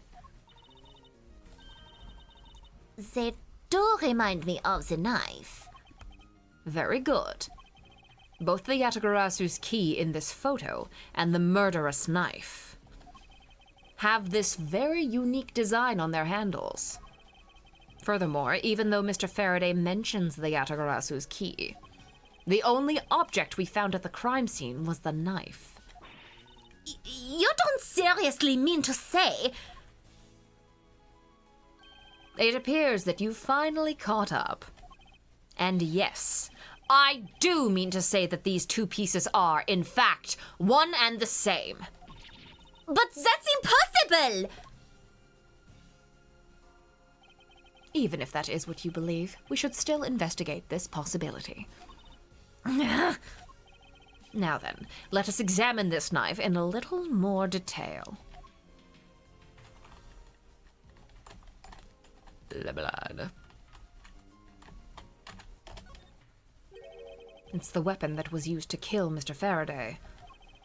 The handle and the blade itself both have beautiful designs worked into them. Look, there's even a flower-shaped design in this gold section here. If this hadn't been used as a tool for murder, I'd want it for myself. She seems to be drawn to the embellishments. Too bad this isn't mine to give. Was he gonna give it to her? Edgeworth, are you like, my sister wants a knife? That's... that would make a great Christmas present.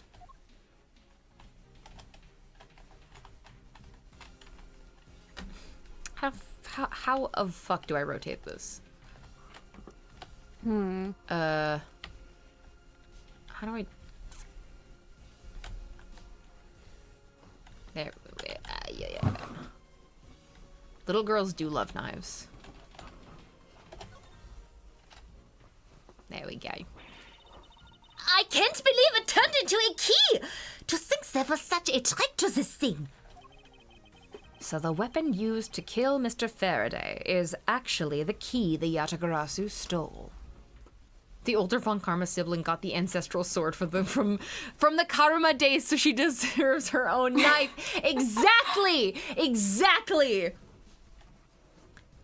Also obsessed with the fact that this is a very literal butterfly knife ballad song, but they never once used that exact terminology. Yeah, it's very funny. This piece of information is more critical than anything we've learned up until now. Frankly, I'm shocked. Mr. Faraday only mentioned the key aspect of this piece of evidence in his organizer. It's possible that even he had no idea the key was hiding a knife blade inside. But if that's true, then only someone who knew about the key to the knife trick would have killed Mr. Faraday. Hey Tony, do you want to do a class stream down the line? I think that would be fun. We could talk about it. Even among law enforcement, this key was top secret. We're looking for someone who knew even more about the key than even Mr. Faraday. Even if we don't do a class stream, I think it would be cool for all of us to like sit down just with like Ace Attorney and we all have like assigned roles and stuff and just go through. I think that would be super fun. Francisco voice. A woman's whip is her soul. Phoenix, right? I don't think that's how it goes, but I can't really be sure. Oh, you'd be Godot? That would be... Godot is funny as hell. He is very funny. Like, say what you want about him, and I do have a lot to say about him, but he's funny as fuck. Meaning that the only person it could be is the one who sent the key in the first place. The great thief, Yatagarasu! Then maybe Mr. Rel really was the Yatagarasu. And he was the one who killed Mr. Faraday. Isn't that one possible scenario? No, not really. Especially since Mr. Faraday was absolutely convinced that Mr. Rel was not the Yatagarasu. Besides, as Detective Bad said earlier... But when we questioned Rel about what was sent along with the white card, Rel had no idea what it was. I have that card on my wall from the Yes. AAI zine. Ugh, Yes, it's one of my most so prized good. possessions. It's so good. Jet is genius.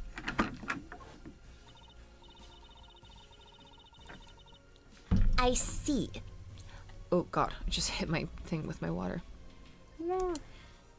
I see. Alright then, I guess the person who knows the trick behind this key is someone else. And that person is a real Yatagarasu. It seems that this key is truly the key to solving this case. who else from class are currently watching. I mean, I know Lucas is watching and Esteban. Hello,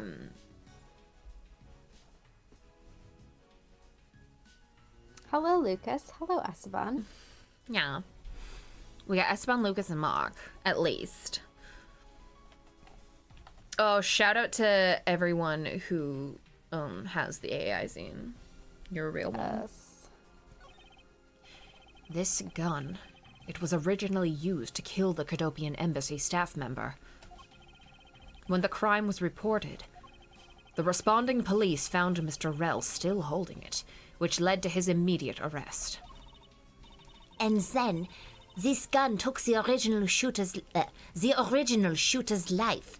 How ironic. Indeed. There doesn't seem to be anything else we can learn from this piece of evidence. I literally have a box of like 8 baby K and gumshoe charms left. Oh, that one's right over there. I took a quick look through these documents before the trial started. Were you the one that made the clavier print? Which one is that? I don't think am I for the AAI zine? I don't. Was there a clavier print for AAI zine? Or was that for AA? That's AA4 zine yes. with the motorcycle. That was not me. AA4 zine, I did do a clavier picture, which was him with the It was him jamming out in his room with Kristoff putting earplugs in. Oh, yes. Oh, gosh. Those two scenes, They fucked severely. I'm so proud to have been a part of those. I know, me too. Like, I wish I could go back and be like, these are the best scenes you've ever been in. Yep. Like. Yep. I'm not really much in the zine scene nowadays, just because burnout hit me really fucking hard. And yep. Yeah, so, but I appreciated the ones I was in. Best AA scenes, yeah. Small world. Well, I wasn't even afforded the opportunity to skim it. I suppose I should explain it to you then. Yes, you should. Perfectly and in its entirety, if you please. On the night of September 8th, an embassy staff member was killed in front of the embassy. A4 cover was fantastic, Grovey. I'm gonna have to... I have them right here. No, I shan't. But I'll do that after. Dead man.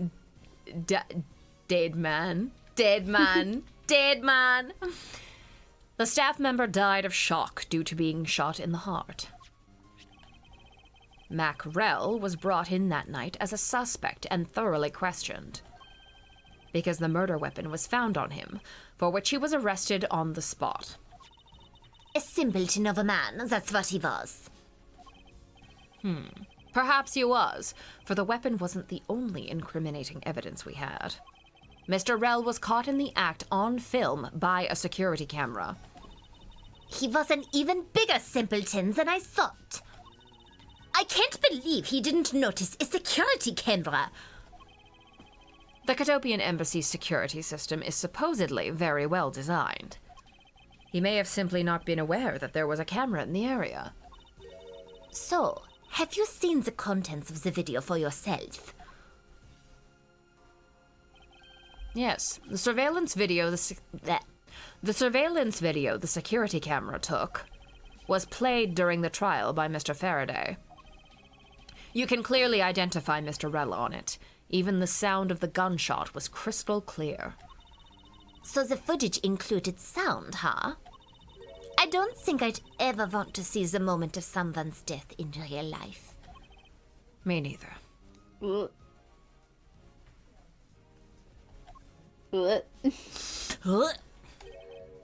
That's odd. We're short one piece of evidence. And the piece that's missing is the surveillance video that was played in court. Yeah, frown world. Frown world. The surveillance video? How could a piece of evidence just disappear? Where did it go? The video showing the moment in which Mr. Rell committed the murder Where could it have gone indeed? Are you done with your inspection of the evidence? Yes, I'm finished. However, Your Honor, I am missing a single piece of prosecutorial evidence. Your Honor, were you derelict in your duties? What? No! I dare not lick my duties. What do you take me for? No, Your Honor. The most important piece of evidence in today's trial, the surveillance video, is not amongst the evidence you laid out for me. But I brought Mr. Faraday's whole bag with me from the crime scene. Maybe the tape is still somewhere at the crime scene? There's something wrong here. Something about this missing piece of evidence. It would appear that for me to find the answers I seek, I will have to pay another visit to the scene of the crime, Defendant Lobby number 2. Let's give it up for defendant lobby number 2. Shout out to Defendant Lobby number 2. I forgot he's here! Oh my god! Oh my god, he's so little! He's a baby! Scream. Oh my god! Hi! He's just a pup. Wide-legged bus driver. September 10th, 6 o'clock p.m. District Court, Defendant Lobby number 2. Biting No, him. I literally forgot for real. Yeah.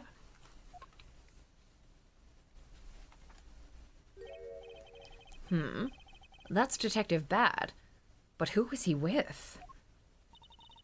I've never seen that officer before. Look, she's so baby. She's so fucking short. He's serving, not gonna lie. So, did you find it? His theme is so cunty.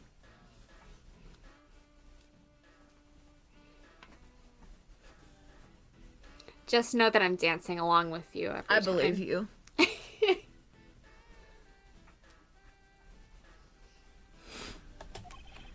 No, not yet.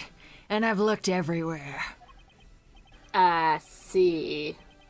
Well then, please continue with the search. Understood. I'll continue the search. Lang is like the sex Twinkie dog gif. What? What the fuck are you talking about, Abby? You can't just say that. Guys, what if I bite him and don't let go? Literally this. Hi! So you're the one running this show. Prosecutors like you shouldn't even be allowed at crime scenes. How dare... Beast! How dare you? Just who do you think you are? The way he scuttled away. What was that all about? And who was that man just now? Whoever he was, I've never seen a more impudent officer in my life. You milk-stealing wolf. God, what a deep cut, Hannah. He was in the first case, or maybe not the first. No, it's the second case. The second case of Professor Layton versus Phoenix Wright, Ace Attorney, stealing the milk. He was one of the milk-stealing wolves. I need to go back and watch all of those because I was working during most of them, and then I just was able to tune in for like the last couple streams, and I was like, this is the best game that's ever been made. It's so good. Please, please, please bully me to upload the VODs. I need to be bullied into doing things. I will bully you, and I will Please. also play it myself Okay, at some good. point. Yes, hopefully. you do have to play it yourself. I know Jay would probably like to play it again because there's Fantastic Maya in there. Ugh, yes. But yeah, I have to upload those and the You DGS do. ones and the AAI2 ones. Yeah. I do.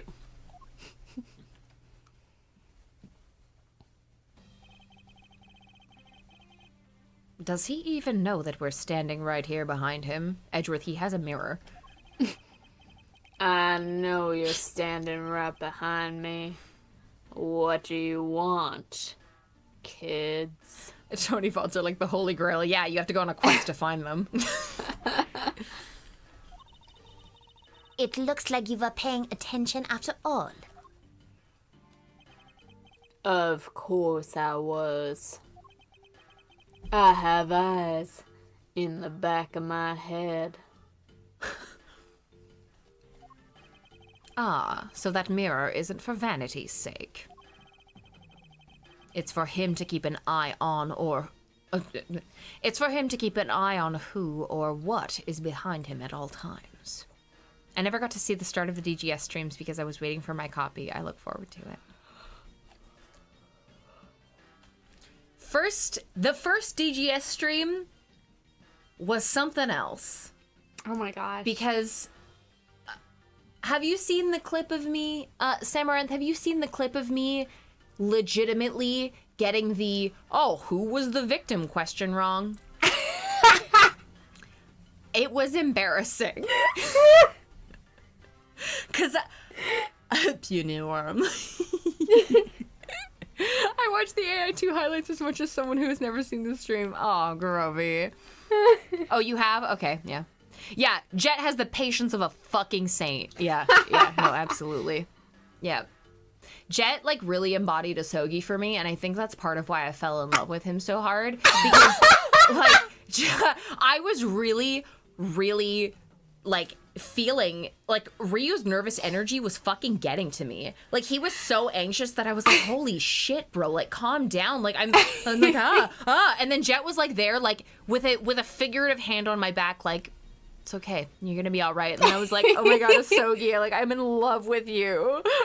See, having read Orv before I played DGS, which I'm not finished with at all yet, all I can think of when I see Asogi is Yu Jung-hook and his wide and lonely back. His wide and lonely back! Dude, I mean, I know because I update you whenever I get to something. Yes. But she wished she could. Sorry, I just pulled my headphones out of my ear. But the fucking, she wished she could be the owner of that back. That bit, you know, the bit with his mom. Yes. Yeah. 100%. Orv is fucked. I will also say whenever I see it in a Asogi flashback in DGS, I think of Wide and Lonely Back, and I also think of the tweet that's like, Phoenix, it's me. Believe in yourself. Yes. That's like the curtains blowing out. Yeah. Yes, absolutely. Yeah. Ugh. Yeah, it's so sick. He's kind of the Yu Jung-hyuk of Ace Attorney. He really is. He's like really is. Objectively the most beautiful man you've ever seen in your life. As soon as he came on screen, I was like, oh, I understand why Jay says that he's her boyfriend. Yeah. Yeah. Yeah, like Grace, like Rivals for Life Grace, was like, he gave me, like, for the first time in my life, I felt the straight girl experience. I was like, oh my god, what? But it literally was. It was like, holy fuck. He's like gorgeous, and he's pixels. That's crazy. Oh, that's really good. It's really, really good. Okay, sorry, I sidetracked on a. No, it's okay. I do think it's funny how you were like, "Oh, Yu's gonna be talking a lot this stream," and then we had like 2 lines. I'm so sorry. I know. It's not your fault. It's my fault. I'm sidetracking you. No, it's. Listen, I'm easy to sidetrack. Yeah, as a lesbian, Asogi is #1 on my most attractive AA characters list. No contest. Real. Literally, exactly. I mean, like, Agreed, you as a is fellow up lesbian. there. Like, Callisto is Oh, definitely on up there. I think Cammy Meal is up there because it's kind of like, you know, the like, would you fuck your clone vibe. She does really remind me of you. Yes, Dark Law. Yes. Yes. Okay, yes, Dark Law. Yes. Dark Law, yes. Like, Barnum, I can't even say, like, I think he's hot in a, like, surfer guy kind of way, where you look at them and you're like, I guess you are objectively attractive to someone. But you kind of just look silly to me. Oh, that's my brother. What the fart? Is that a Chona? Happy birthday. Oh my gosh, yeah. What the fart? It's Tony's birthday. Yay! It's my freaking birthday. Marco, Brad got me a Yu-Gi-Oh cake, and there was a Blue Eyes, like, sugar thing, and I've been eating it.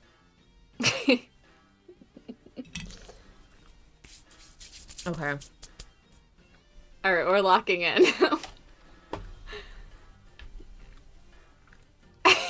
As soon as Tony finishes chewing this fondant, we're locking in. Your giant ass water bottle. Yeah. Respect. Sorry, cringe, bye. I can't be cringe on my birthday. No, that's illegal. Yeah. So, tell me, Detective Bad, who was that rude man just now?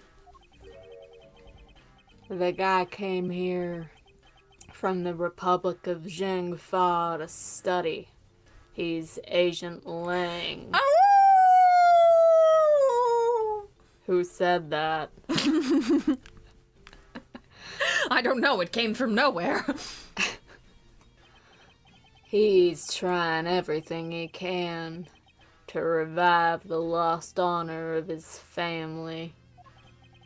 He's traveling the world to study different philosophies of detainment from scratch. By visiting various police departments around the world, he has a lot of dedication.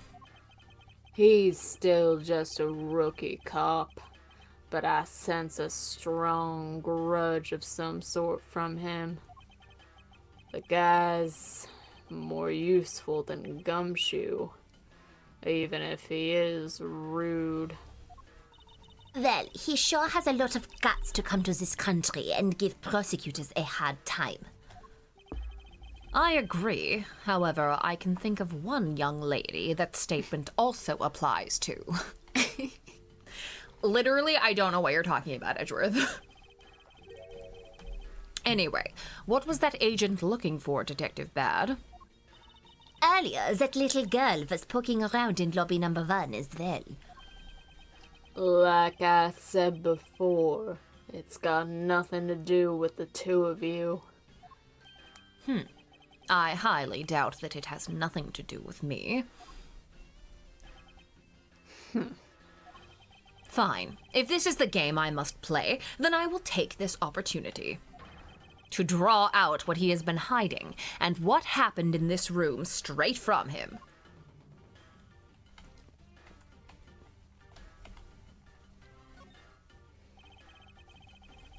Earlier, you were in lobby number 1, and now you're here in lobby number 2. You are quite the busy man, Detective Bad. Multiple returns to a crime scene brings about success. That's what we detectives say. I see. In that case, you wouldn't mind if I asked about what happened again, correct? I don't have anything left to say to you, boy. Yeah, boy! You'll see. I will draw my answer from you, one way or another. Would it kill you to help us even a tiny bit in our investigation? I gave Faraday's notebook to the judge earlier. That's help enough, don't you think? Please, we are asking for just a bit more of your cooperation. Don't push me, kid. I'd like to ask once again about what happened around here at the time of the crime. I refuse to answer. Any more investigating you do would be a waste of time. Besides, how am I supposed to answer questions about things I don't know about? Things you don't know about, but aren't you supposed to know everything? He should. Wait, is it possible Maybe he doesn't know about the trick behind that piece of evidence. I should try showing it to him. It may prove to be the key to getting some answers from Detective Bad.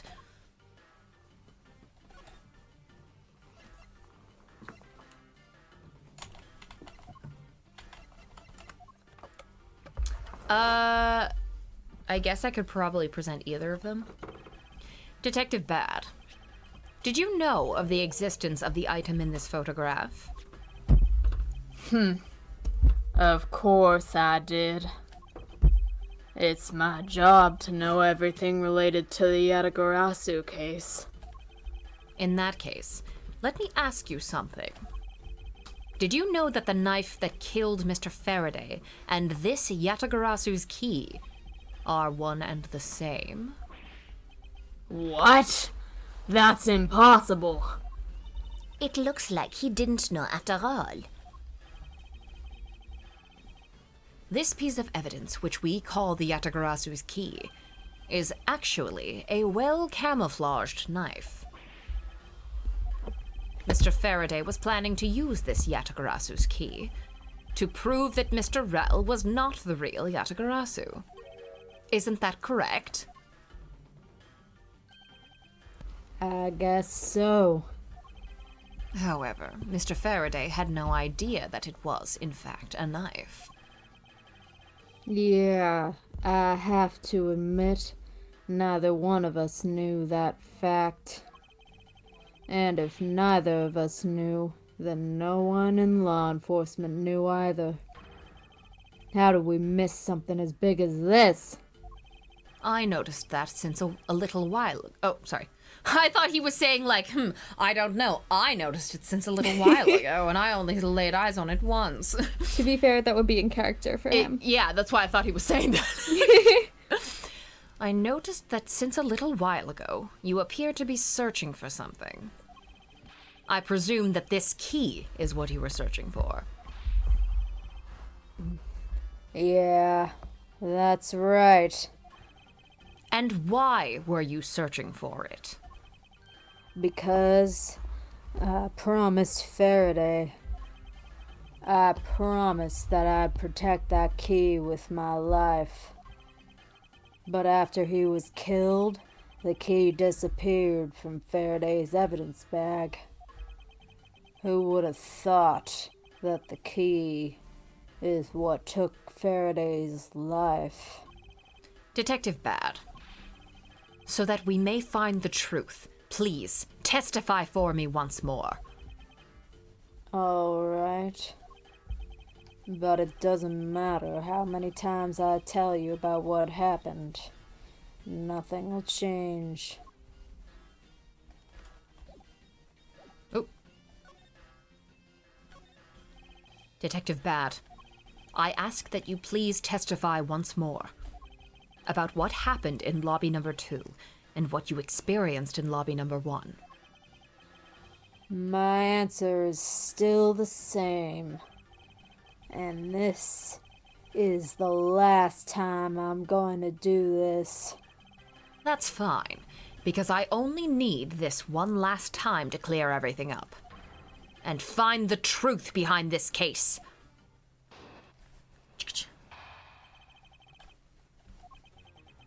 I was in lobby number 1, talking with you. We were talking about some trivial things. I heard the gunshot right before the trial was about to reconvene. When we heard it, you and I immediately dashed out into the hallway together. I saw Gumshoe goofing around there, and then we all went to lobby number 2. I did it again. Yeah, Yeah, okay, you got ran into lobby number 2. Same difference. it. Okay, same difference. It sounds like the exact same story he told us before. Indeed. However, I feel that we have yet to draw out all the information that we can. It's like I finish reading it, and I'm like, I'm hearing it in your voice already somehow. No, I get it. 100%.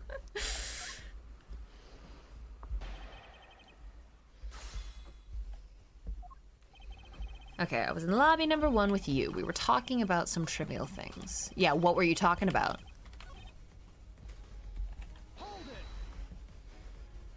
I was hoping you could expand on exactly what you were discussing with Miss Yu. Trivial stuff. It was nothing important. That's for me to decide.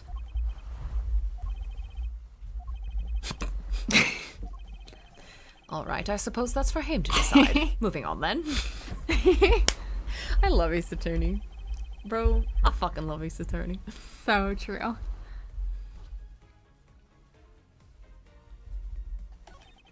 When we heard it, you and I immediately dashed out of the hallway together. I saw Oh Gumshoe. no, Grace. No, Grace! Okay. Sorry about the headache. Yeah, get better. Ugh. Be safe. Thank you, Grace. It's been a great birthday. Love and light. Thank you for coming by. Good night. Have a good sleep. Cuddle with Mittens. If she allows. What was he doing goofing around? Loafing about. Detective Gumshoe was there in the hallway. Yeah. Why didn't you attest to that earlier?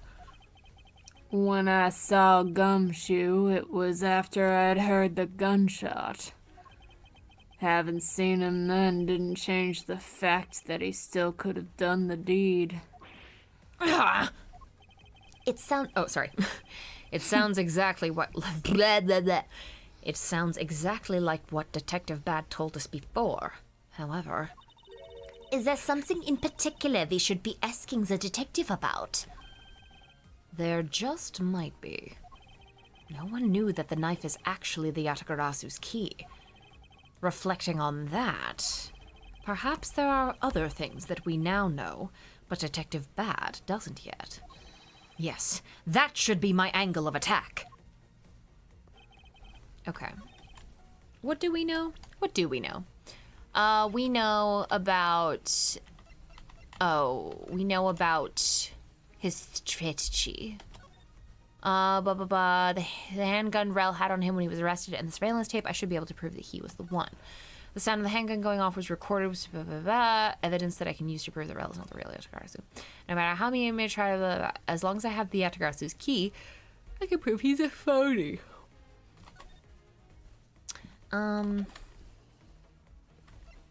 Perfume given to Bad by you.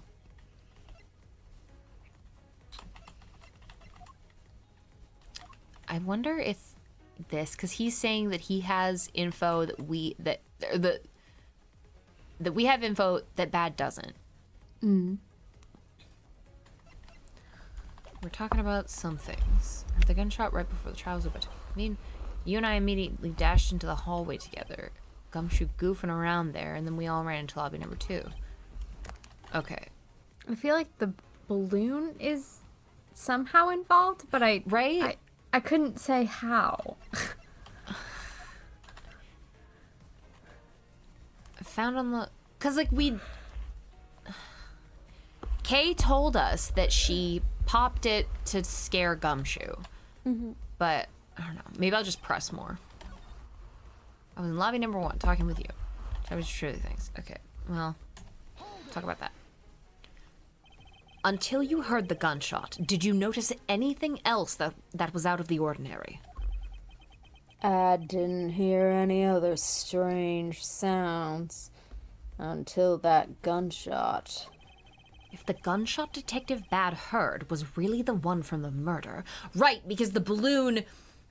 He was not there when we established that the balloon sounded like a gunshot. Yes. And that's the one the judge heard. I have one brain cell functioning right now. That's okay. That's fine. You're thinking for both of us. That would give that other piece of evidence an entirely different meaning. Okay, if the gunshot Detective Bad heard was really the one from the murder, that would give the other piece of evidence an entirely different meaning. I ask that you please amend your testimony with that statement just now. Sure. I didn't hear any other strange sounds until that gunshot. There we go. There we go. Balloon. Oh. You were right. Balloon. Yippee. He said it. Detective Bad, does this balloon fragment remind you of anything? It's the same color as the one Kay was holding. Oh, so you knew about that girl's balloon? Was that a freaking Ace Attorney reference? He Whoa. said it. He said objection. Like an Ace Attorney. Yeah, I was sitting with her up in the gallery during the recess. Just before we split up, I filled that balloon up for her. Well, as you may have already surmised, this piece did indeed come from Kay's balloon. Wait a minute. He filled it up for her? It's a helium balloon. Did he? No, he just exhales helium. He just exhales helium. Or That's what happens when you become a hardened detective. that eats candy all the time. Mm-hmm. You just exhale helium. Who's whistling? I don't know. It might be Jay. Maybe. So, what about the balloon? I wonder if you might remember hearing this balloon pop at some point. What are you getting at? This fragment was found in the hallway, right in front of lobby number 2. Bad just carries around emergency helium canisters. You never know. You never know when your niece is gonna need a heli balloon. Yeah, Edgeworth is so intent on bringing up nice things that people do with their daughters. Way to ruin the memory of a nice day. Furthermore, it was the sound of this balloon popping that the judge mistook as a gunshot. Oh, so the sound that judge heard was not actually a gunshot, huh? On top of that, His Honor said that he heard the balloon pop about 20 minutes before the trial was to reconvene. Yes, which means that His Honor heard the balloon pop in the hallway when you were in lobby number 1, Detective Bad. And if you were in lobby number 1 at that time, you were close enough that you would have heard... You were close enough that you should have heard the balloon popping as well. I love that they're working together on this. She's like, And the judge heard the balloon popping. yes, you would have heard... It's just so... They're working together. I love. So, What? Don't give me a so! Yay. Smile world. Smile World. I just Look have at to... them. There's... They're so taken aback. I know. 2 babies. Two little babies who can't believe their little baby ears. A lot of my, like, I have a channel in my personal Discord that's just, it's called AA Photo Collection, where I just, that's what it says on the tin. But I'm no, and I'm what, and we're the Von Karma siblings. This, I'm saying. But, like, half of it is just, like, people doing sprites beside each other. We just proved that there is a flaw in your testimony. the crackling of the truth is louder than the sound of your sweet naivete cracking. Yeah, Luke, I love the sprites in this game. They're fantastic. The art's just amazing. And since you kids don't seem to know, let me fill you in on something. Did you ever stop to think why the doors and walls of this place seem so rugged? That's because they were designed to keep secrets from being leaked. What is that supposed to mean? I feel like I feel Francisca should have a hold it. As a baby? Like, she should... Does she not have a hold it? I swear she has a hold it. Hold it! There. Now she has one. The doors and walls are super thick.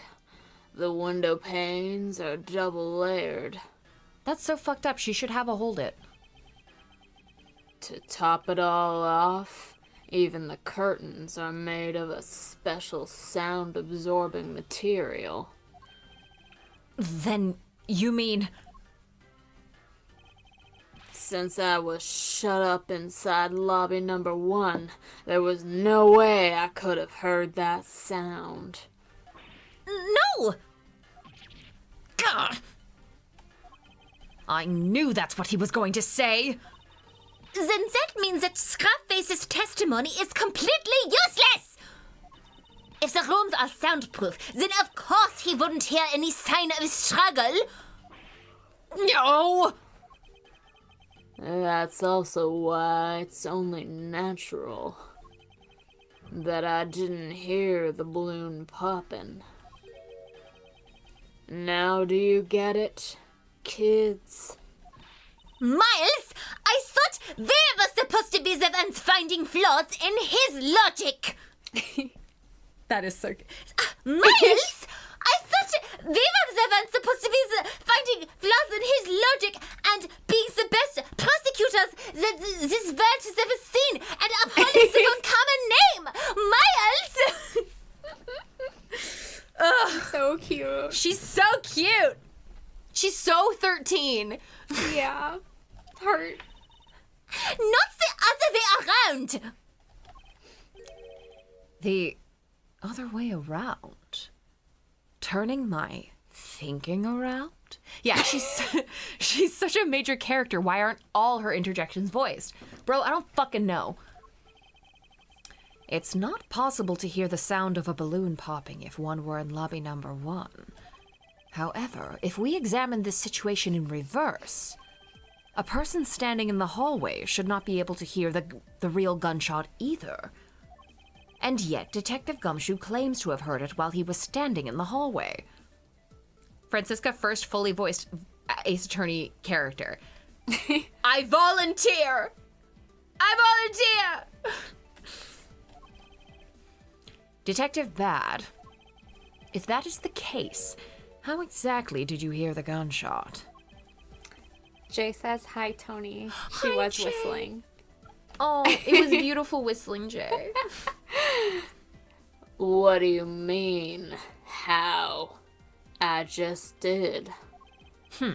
It would appear that you have yet to realize the contradiction in your own words. Oh? How so? If the rooms are as soundproof as you say they are, then how did the sound of the gunshot enter your ears? I see what you mean. Ach, Miles Edgeworth, why is your logic so flawed? It certainly does not run in the family. I guess I'm more out of it from Faraday's murder than I had thought. Which means what exactly, Miles? In the end, what does it all boil down to? It boils down to this. There must be a reason as to how Detective Bad and Gumshoe heard a gunshot they theoretically couldn't have. It looks like we need to examine the state of the crime scene again, huh? The state of the crime scene. Wait, can it be? It's that ultra strong perfume you wears. She spilled some of it. Wow! And way too noisy. I'm sorry, Gumshoe has become southern. That's okay. I wasn't prepared. He really just fucking popped up out of nowhere, huh? Gumshoe jump scare. Yeah. The surveillance video? How could a piece of evidence just disappear? Where did it go?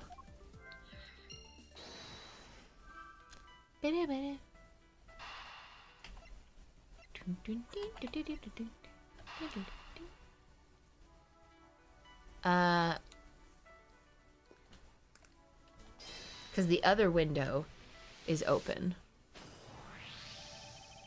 It's simply not possible for the killer to have escaped through the barred windows.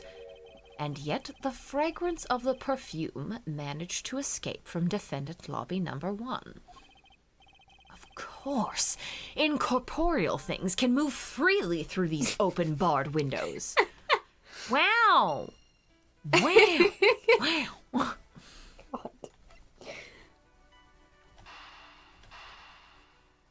Edgeworth voice sound can travel. Can travel? He loves that word. Now then, what besides a smell can go both in and out of an open barred window? The answer is sound! So no matter how careful the killer was, if the windows were open, the jig would be up. And since the windows in both defendant lobby number 1 and the hallway were open, that explains how the sound of a gunshot could be heard in both locations.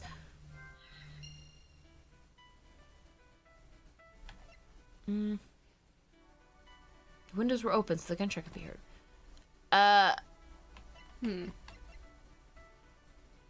I mean, I can't... These are the only two to connect, and I don't have a window to go back to, so I assume... Yeah.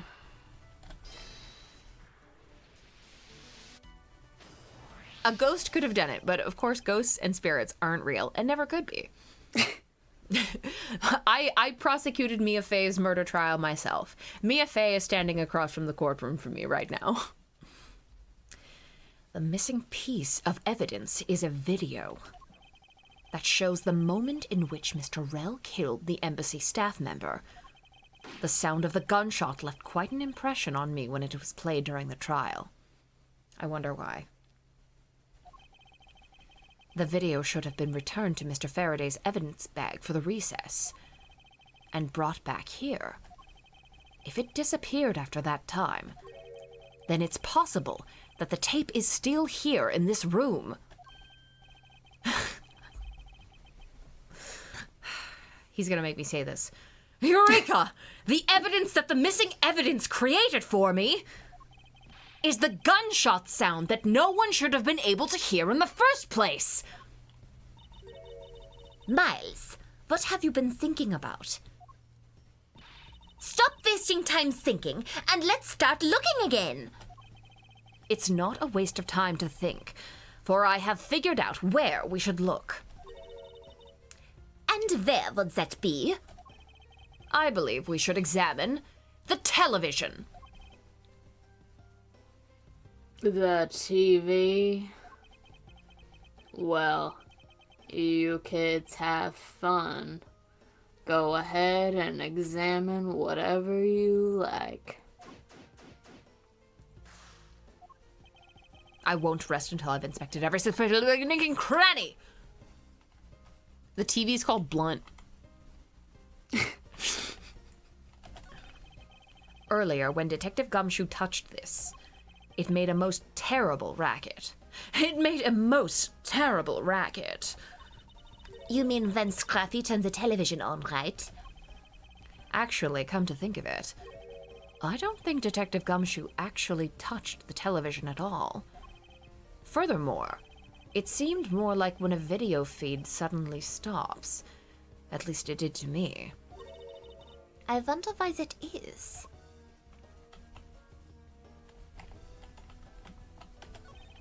It's a video player, and there seems to be a videotape inside. It looks like it. The tape must have stopped on its own when it reached the end. This tape? Could it not be the missing surveillance tape? I suppose, but...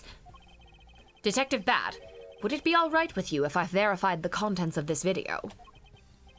Sure. Knock yourself out. We have to get to you. We have to. Speed run. All right, then let's rewind this and see what we have. If I remember correctly, the footage of Rel killing the embassy staff member should be at about the 30-minute mark from the start of the tape. Understood. This should be about right. Now then, let's see. This is the footage of Mr. Rel shooting the embassy staff member. I knew it. The missing piece of evidence. The surveillance video was here all along! This sound. What's the meaning of this? It appears that Detective Bad has figured out the true source of the gunshot he heard. With this, I think we can figure out the trick behind this double murder. Do you mean that you figured it all out then? Yes, all I have to do now is show what the gunshot detectives Bad and Gumshoe heard was. And through where they heard it from. Fine, in that case, show me what you've deduced. Now, to show what the gunshot detectives Bad and Gumshoe heard was. And through where they heard... Okay, all right.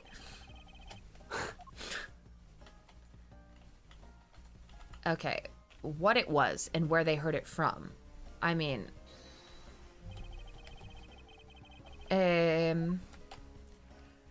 It was the tape.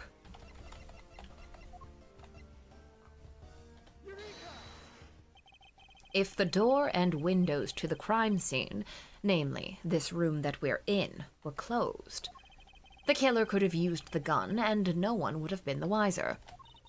That's true. This courthouse does seem to be well designed for such a thing, as it were. However, what happened in reality was... Detective Gumshoe, Detective Bad, and Miss Yu, all three of them heard the gunshot. Well, the windows in lobby number 1, number 2, and the hallway were open. So naturally, the people in those locations could hear it. Ah, but then, why would the criminal open the window in the first place? To allow the gunshot to be heard, I suppose. Correct. That's the only logical conclusion we can draw from this. But why was that necessary in the first place? I want a real answer, Miles. I demand satisfaction. I love her. I demand satisfaction. Very well. I believe that the killer wanted to manipulate our perception of a certain fact. Good night, Abby. Happy horse day. Happy horse day. What was it that the killer wanted to manipulate our perception of when the crime took place? The killer wanted to fabricate the time of death to their precise wishes. And they used the gunshot in the surveillance video to do so.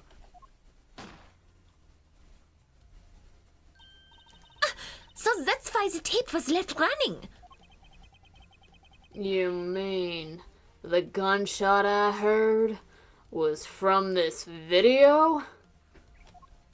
Yes, which means that the murders really occurred at an earlier time than we thought. It must have been during the recess, but before Detective Gumshoe was on guard duty. Someone who has no alibi for that time period. And planned this crime out in advance. That person is the real killer.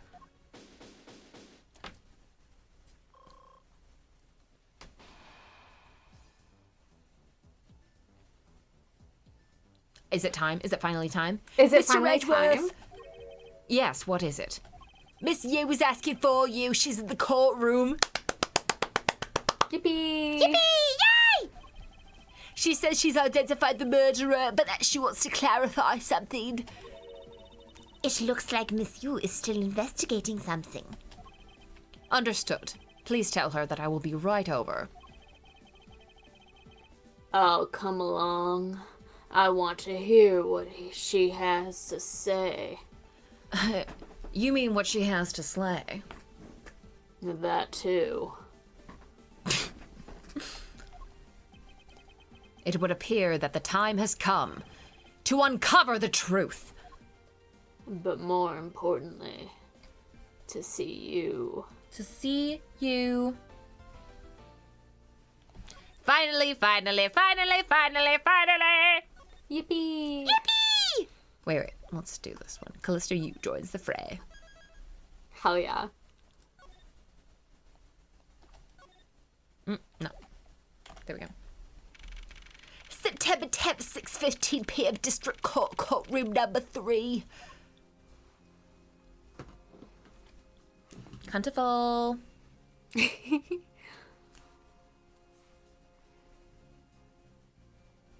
Baby! Okay, what are you doing here? Oh, hello, mister. I'm still investigating. But the object you're looking for has already... Okay, don't mind him. Please continue with your investigation.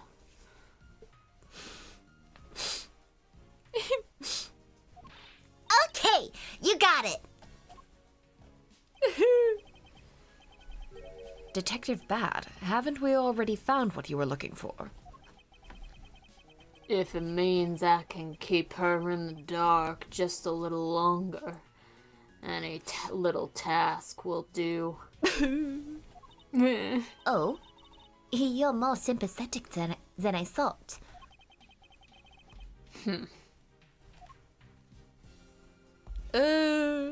Look at them walking together. Wait. I've been waiting for you, Edgeworth. I've been waiting for you, girl. I've also been waiting for the moment in which we can finally lay this case to rest. The moment in which we can finally lay this case to rest?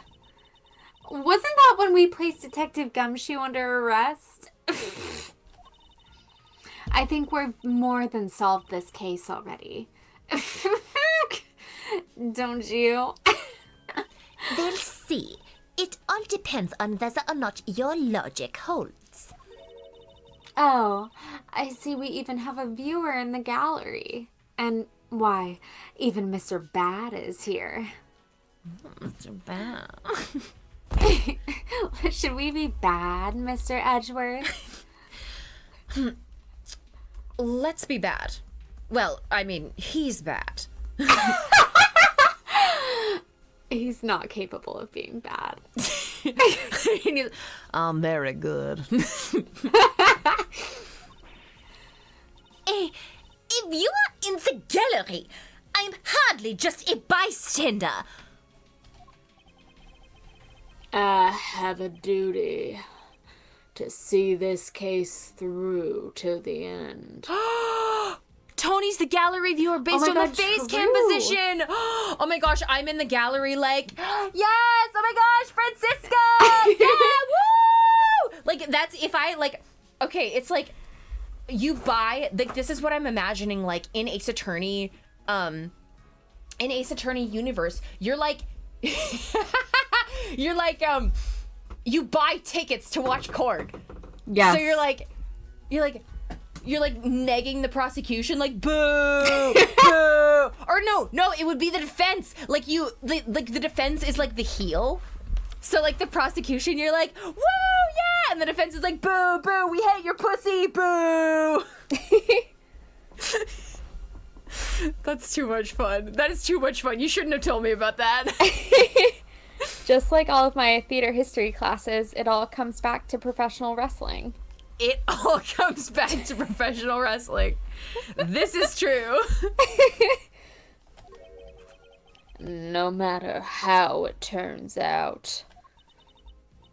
Oh, is that right? Anyway, I thought you might like to hear what I've slaved away to find out. Would you slide away? And also slayed away. But that goes without saying. I've taken statements on every single person's movements. For a second, I was like, when you said that goes without saying, I was like, yeah, that's just a line she said. You've done this to me multiple times where I'm like, oh, that wasn't a line. During the time when our suspect was in the hallway. I also confirmed that there is no possible route of escape from lobby number 2. Therefore, the killer must without a doubt be Detective Gumshoe. And that's all you have. Yeah, that's all there is to my conclusion and this case. Are her ears a little pointed? Just a little bit. Yeah. Sorry, but I beg to differ. In a trial, there is always time for a rebuttal, and we are standing in a court of law. It'd be more than appropriate to follow the rules of court in this case, don't you think? How absolutely like a rookie to think such a thing. But all right, I'll play along and give you a proper testimony. If my logic is correct, then I've already won.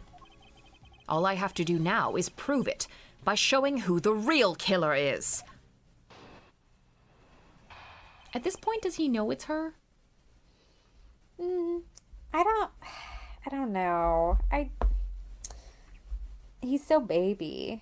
I know, right? He's like, oh yeah, I've got it. Yeah. All I have to do now is prove it, as if that's not like 80% of it.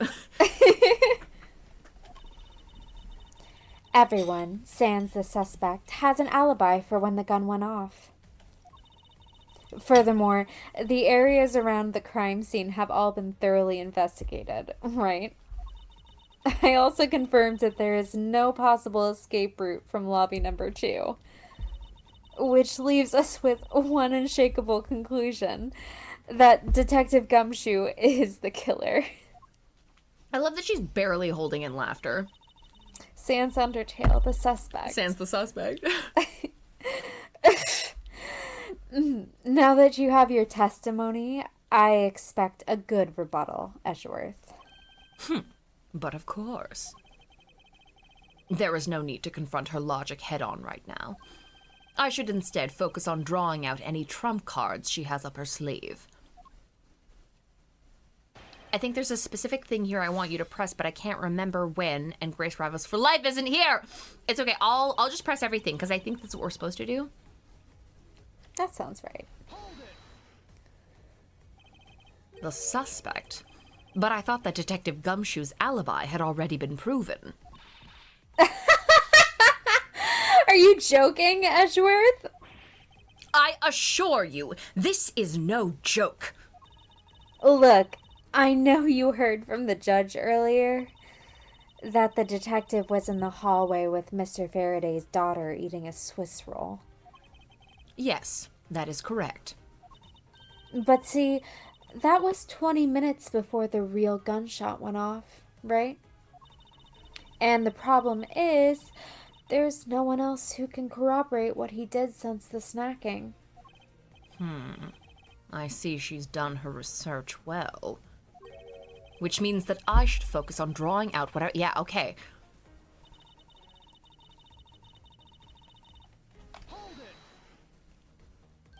Whether they have been thoroughly investigated or not is for me to decide. The scrunched eyebrows and lines on your forehead are back. Anyway, even if you believe it hadn't been exhaustive, the crime scene, lobby number 2, has no way out other than the hallway Detective Gumshoe was standing in. And because he claimed to be there, that makes him the only possible suspect. But isn't it also possible that someone escaped through a window and into the garden? Callisto horse moment. That's the first place everyone looked, silly. The police aren't a bunch of lazy bums. They looked into every possibility, you know. Isn't that right, Mr. Bad? Yeah. Wow, look at them together. I feel like the scale is slightly. Yeah. I mean, it's yeah. always like that with Gumshoe and Bad and anyone who's just got really big shoulders. But also, I support Callisto you being like the Tall same as height. fuck. Yeah. Yeah. Like No. even sorry. Oh no, go ahead. It's just like if her head was scaled down, but she was still like as tall as him. Yeah, exactly. There wasn't a scrap of evidence to suggest someone used one of the windows. There also weren't any footprints or anything in the courtyard garden. I suppose they really did check everything that could be relevant to the case.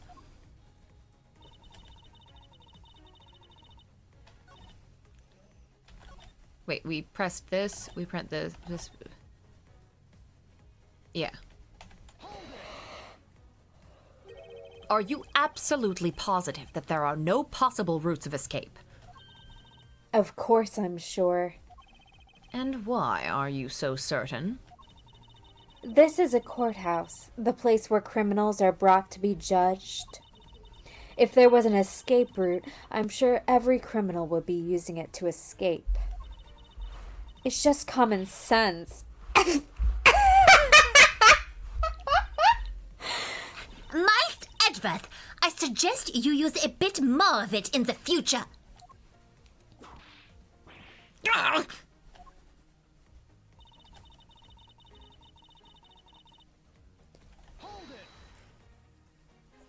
You may think it's unshakable, but to me, there are still too many unanswered questions.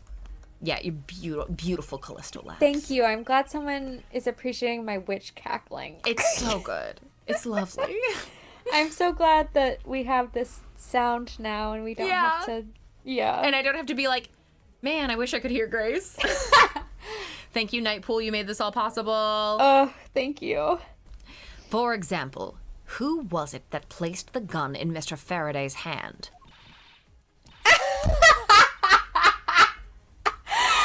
But you're the only one still wondering that.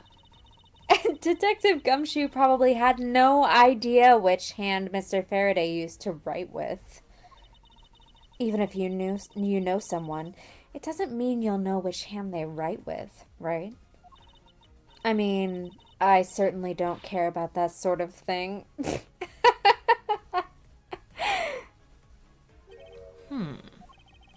I'm not about to let her get a rise out of me with such a flippant statement. I suppose we've really reached the end now. I already have my trump card ready. All that remains is to play it. But before I do, I think I should inquire into a little something about her argument. You said earlier that you confirmed the alibis of every person other than the suspect. However, I don't recall either Francisca or myself speaking with you about the subject. But there were witnesses. For you, there is your mentor who gave you an alibi.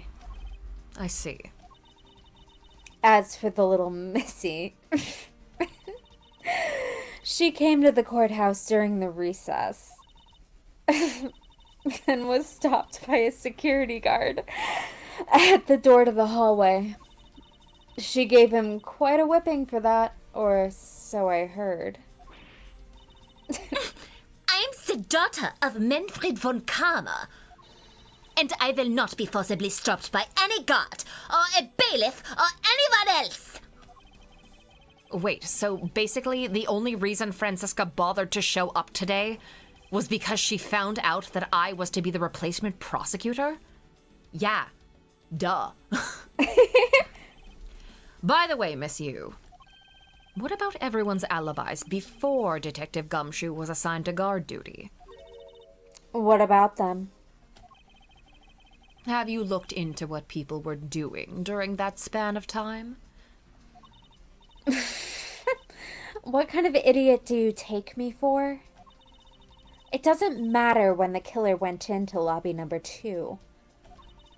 From the time we heard the gunshot to the time Mr. Bad and I arrived on the scene as we dashed from lobby number 1. The only person who could have committed the crime was Detective Gumshoe. Yes. Let's talk about when you and Detective Bad heard that gunshot, shall we? I suppose that if we go by your logic, then Detective Gumshoe is the only one. However, what if the crime had occurred at an entirely different time than when that gunshot you heard went off? What then?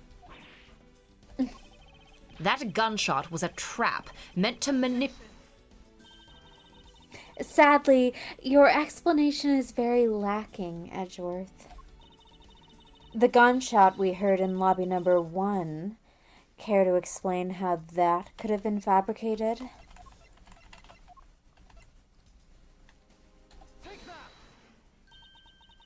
That tape? Yes, it's exactly what you think it is. This is the surveillance tape of Mr. Rell the prosecution presented in today's trial. This was found loaded in the video player in lobby number 2. That was connected to the large television that had its volume turned all the way up.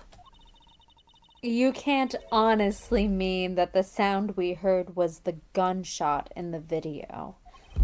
Ah, but I do. Which leads me to my next point. The murders occurred much earlier than when anyone heard the gunshot. That's the only thing I can think of, too.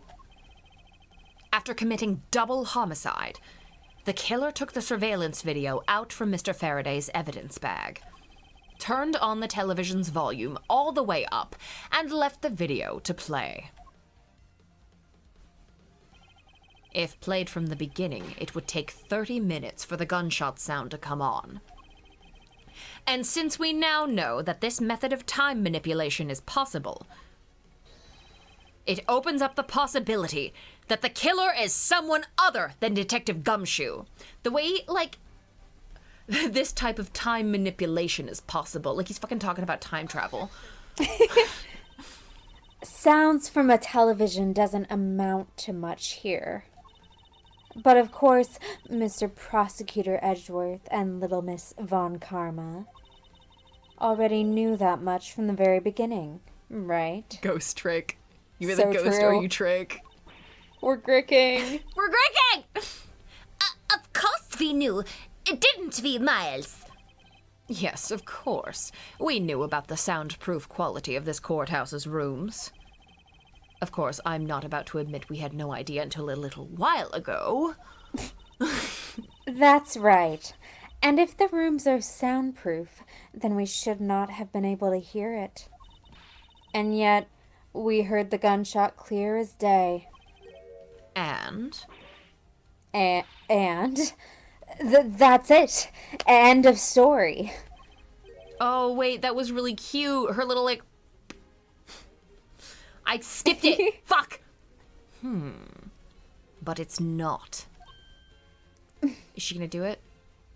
Yeah. Yeah, that was so cute. I need to see it one more time. She's literally going. Wait, I have to type this out in the chat. Okay, you type it, I will. How should I explain why she was able to hear a gunshot from a soundproof room? There was a hole in the wall. The door was open. There is, actually, one common point between lobby number 1 and lobby number 2. And it is that despite the fact that both rooms have air conditioners installed, a window was open in each. Now, we know that the window in lobby number 2 was opened by the killer. However, the killer. Yeah, baby Idris' face. I want to deck him. I want to give him a swirly. However, a window in lobby number 1 was also opened. It's probably just coincidence that they were both open at the time. It was no mere coincidence, I assure you. Why was the window opened in lobby number 1? The answer is that a certain person did something to cause the window to be opened. And the person who triggered that action, that person is the real guilty party. I'm not going to do the scroll again. I'm doing it in my mind. Good. The real killer in this double murder is... No. Oh. Miss Callisto, you! I hereby formally indict you of the murder of Mr. Faraday and Mr. Rell. I don't think you're allowed to indict me. He doesn't know that. He was raised by Manfred von Karma, professional evidence forger. What? Fair. You indict me? I forgot she did that. The lipstick smear. It's so good. Are you serious, Miles? Why do you think she is the killer? I don't understand her motive just yet. But of course I'm serious. Because she is the only one who could have done it. Well, Miss Yu, do you still feel like laughing now?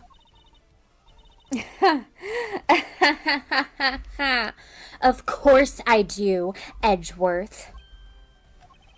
My argument must not be tight enough yet. Yeah, like top 5 Ace Attorneys. Sorry. No, go ahead. Top 5 Ace Attorney fights of all time. Yeah. Ever. Although, I never thought things would spiral into this. But I'll have you know, I'm enjoying this dance quite a bit. I guess it means it's time for my own rebuttal now, right? Okay. Tony, I'm good to go as long as you are, but if you want to end it, okay. feel free. I mean, if you want to be done, this is a good place to stop. But I don't know how close we are to finishing, and if we're like really close to finishing, I'm good to finish. happy birthday to me. Yay! We finally got to you. You argue that the window was opened. However, do you have proof it was I who did that? I forgot about this. What is it? This Allegro or something?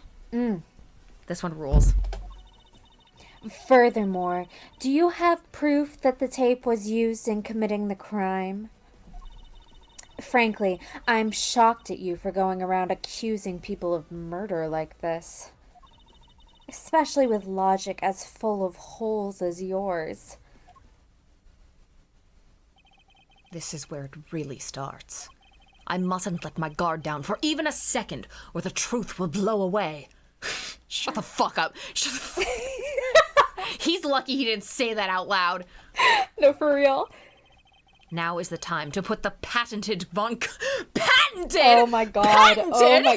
Never mind, we have to end this stream now. We have to kill I this fucking guy. hate him. I'm gonna throw him out a window.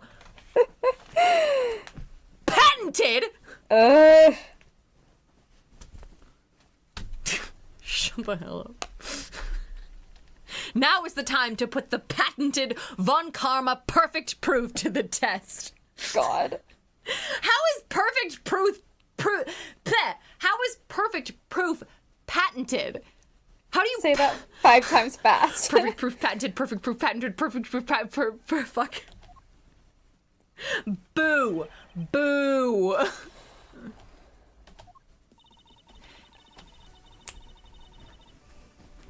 Oh, this bangs. It's banged so hard. Okay. However, do you have the proof? Sorry. I found the things I want you to press. What do you want me to press, Earl? Oh, Sogi moment. Shut the hell up. Swift samurai, fuck. Swift samurai sword, swipe silently sideways. Swift samurai sword, swipe silently sideways. Swift samurai sword, swift samurai sword, swipe silently sideways. Swift samurai sword, swipe silently sideways. Swift samurai sword, swipe silently sideways. Whoa. The logic is full of holes, one. Okay.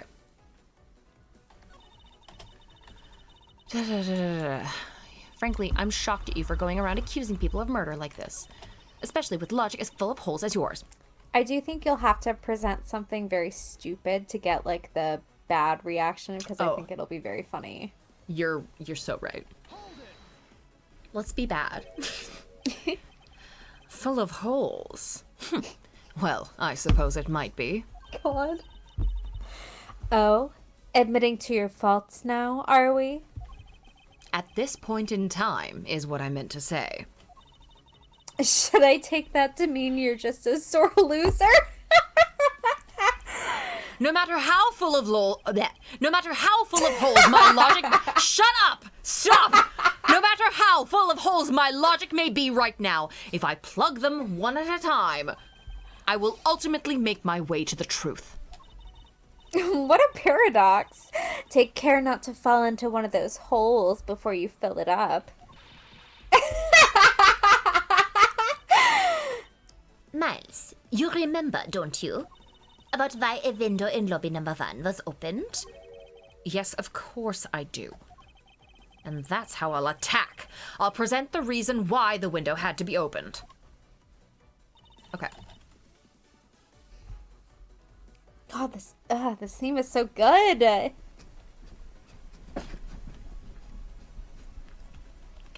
Sorry. I'm just imagining the I can't do it not the Fortnite dance. Never apologize for dancing to Ace Attorney music. If no one got me, I know Grace got me. Sorry, he said, I'll present the reason why the window had to be opened. Okay, so we'll just do a wrong one to get wrong answer dialogue. This piece of evidence stands in contradiction to your statement just now. There's no contradiction here. Too bad, huh, Edgeworth? She cut me down to size with a single sentence. But I must keep my composure. I can't allow her to gain the upper hand. Well, I was hoping for it to be worth it. Worth it. Do you have proof it was I who did that? Sorry, he said... You argue that... Okay. And that's how I'll attack. I'll present the reason why the window had to be opened. Okay. Oh, the perfume.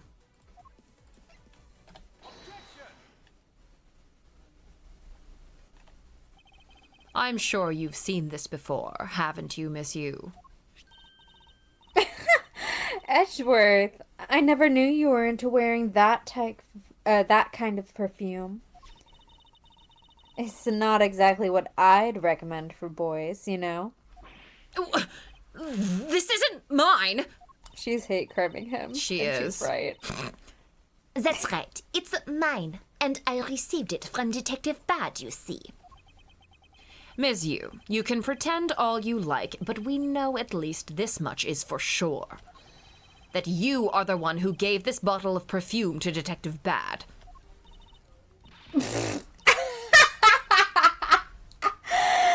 And you're super easy to rile up. So, what about the perfume? While you were in lobby number 1, you made a big show of spilling some of this perfume. That's according to Detective Bad. Oh, I know. You also knew that if you spilled it, he would naturally move to open a window. Come now. I've already told you that's all just a big coincidence. After we opened the window in lobby number 1, I just left it open, you know?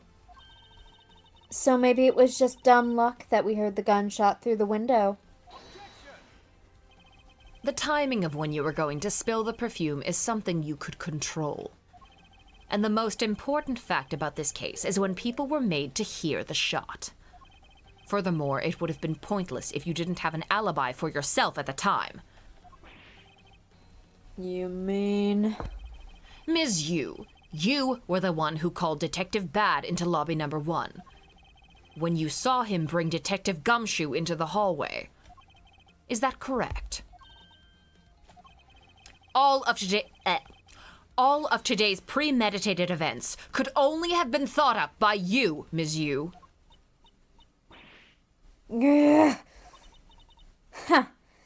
Ha ha ha ha. You accuse me of murder on the fact that I spilled a little perfume. Well, allow me to say this much. I couldn't have killed Mr. Faraday. Would you care to testify as to why? Look, I've had a lot of fun today, really. But I grow weary of this game of cat and mouse. Let's make this the last testimony and wrap this absurd case once and for all. Here we go. Let's fucking go. Why it couldn't be me. Accusing someone of murder over a spilled bottle of perfume is a bit over the top. But I suppose forgery of evidence is to be expected of a disciple of Von Karma. In any case, it simply could not have been me who killed Mr. Faraday. After all, I don't even know where the knife that was used to kill him came from. Miles, her testimony is flawless. Yes, but no matter what sort of trick she may try to pull, she won't escape me. And if I'm lacking in information, I'll just draw it out of her.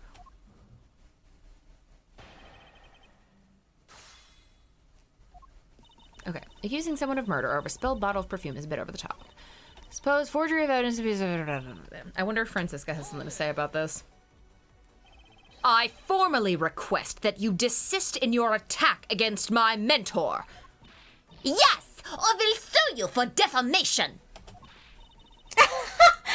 All I'm doing is telling the truth. Well, maybe more like spreading gossip.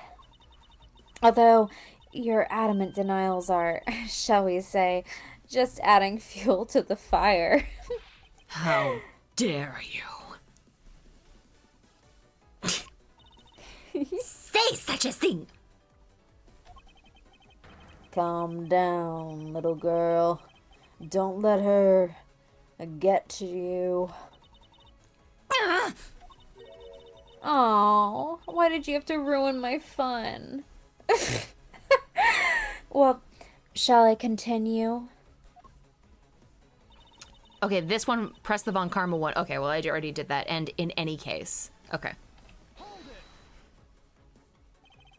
And why exactly could you not have killed him? I was just about to testify to that. You're such an impatient man. I'm not really into that, you know, Edgeworth. Ah! Your preferences have no bearing on what is at hand. Feeling a little uncomfortable, are we? Miss, you will desist in this tomfoolery and return to your testimony. I know what you are.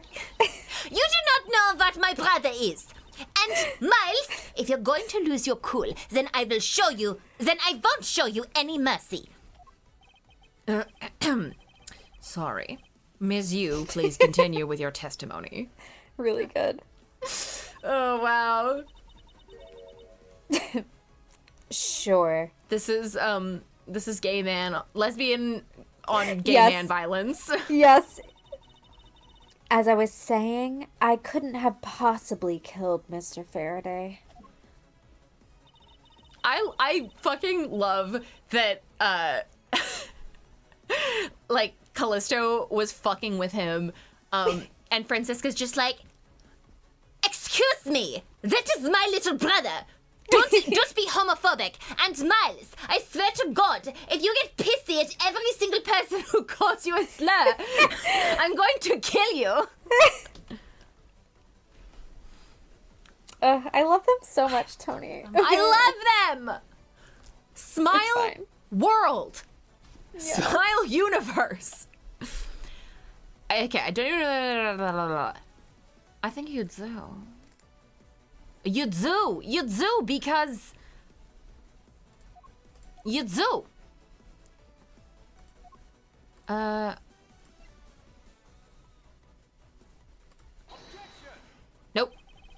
Whoops. Your statement is nothing before this perfect piece of evidence. I don't think I'd call that perfect. If you don't try to verify it, how will you know? I guess so. Oh, I just love the way you say that with such confidence. But just as you said, you can only say something is perfect after you've verified it. Now try presenting evidence to me again, but this time in the correct way, rookie. I was a fool to claim that it was perfect. Okay. I guess I'll just press this. Probably need to get something out of it. Yeah. At this rate, she will inevitably escape. But if she really was the one who killed Mr. Faraday, then she must have known about the existence of the knife. I'm sorry, Miss Yu. Maybe you weren't aware. However, the knife that was used to kill Mr. Faraday was taken from his evidence bag. Miles, what do you think you're doing? I'm drawing the truth out of her. That's what I'm doing. Huh? But I don't recall a knife being presented at the trial earlier today. Well, I suppose that's because the evidence was something Mr. Faraday had yet to use.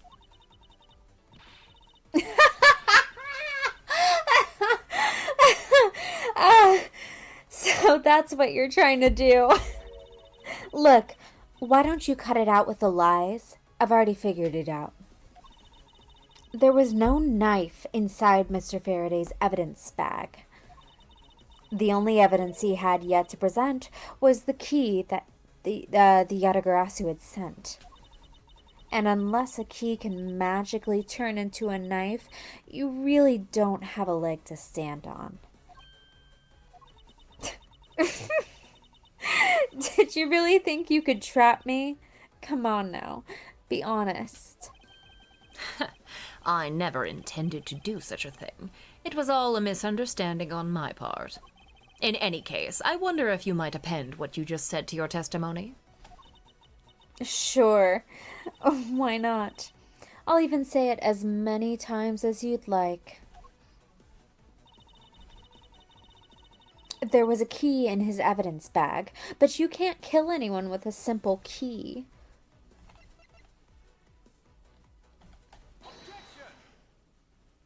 Oh yeah. Ms. Yu, I wonder if you might take a look at this photo for me. This is a picture of the key the Yatagarasu sent to the police.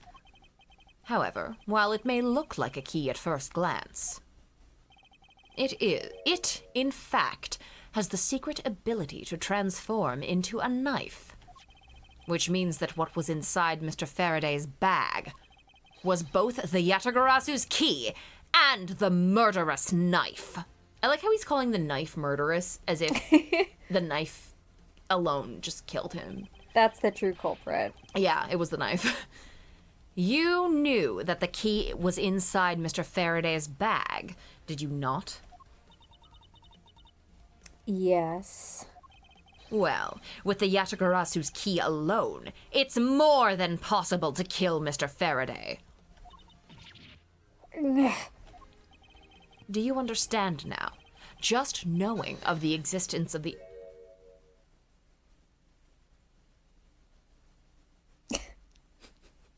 It's so long. So good. I still haven't had a good look at it. Showing it to me from that far away, you could be lying for all I know. You would, even now, still feign ignorance? I'm not feigning anything. But we can't have you accusing me of a crime with false evidence now, can we? I mean, Mr. Von Karma, I've heard some very interesting rumors about him. You remember when they said you can play all the Ace Attorney games in any order? Can you imagine fucking playing this and being God. like, oh, that's crazy. No way. be fucking crazy, dude. Are you mocking my papa? Don't you dare sully the good name of my mentor. It's such a fucking wild statement. Now take a good look. This piece of evidence is more than real. Wow. Who knew there was such a trick to this thing? No, your laundry! Your laundry. Are you satisfied now? Are you satisfied? Sorry. But of course, you knew from the very beginning, didn't you? You knew that the knife and the Yatagarasu's key are one and the same. Otherwise, someone like you, who isn't a member of law enforcement, and who would never have been privy to this trick, would have never known about it to begin with. Furthermore, the something that the Yatagarasu sent to the police. How did you have knowledge as to what it was? Actually, I heard it from Mr. Faraday. Just before he dragged Mr. Rell off, he told me. Oh, that's right. I almost forgot. He also told me about the key turning into a knife at that time. But he didn't tell me about how the key actually transforms. What you are saying is simply not possible. Oh? And why not? Because Mr. Faraday himself didn't know about the hidden knife within the key. For within these pages, he mentions nothing about a knife. I'm not sure he would have written everything in his organizer, you know? Wouldn't something of this importance be better left to oral communication? Unfortunately, that is also impossible. Because Detective Bad didn't know anything about the knife aspect either.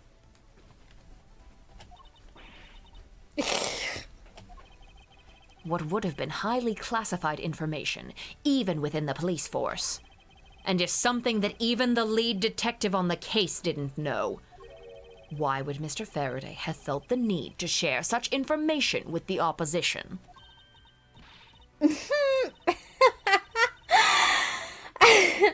Yeah, I guess he wouldn't have much of a reason to. Looks like I gave a pretty lame excuse, huh? How can you laugh at a time like this? She probably just realized the flaw in her logic and is actually in a panic over it. But that's not something we need to concern ourselves with. I suppose you're right. Ms. Yu, I'd like to state that I also know how you know the real nature of this knife.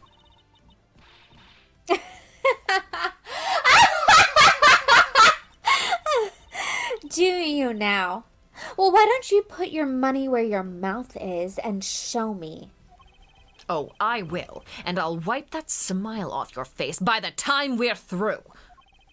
This is it, the moment of truth, the secret behind the Yatagarasu's key. Only one person would have knowledge of it from the get-go. Who would know from the start that the Yatagarasu's key could change into a knife? What? That would be this person. Oh, I'm supposed to present the Yatagarasu, right?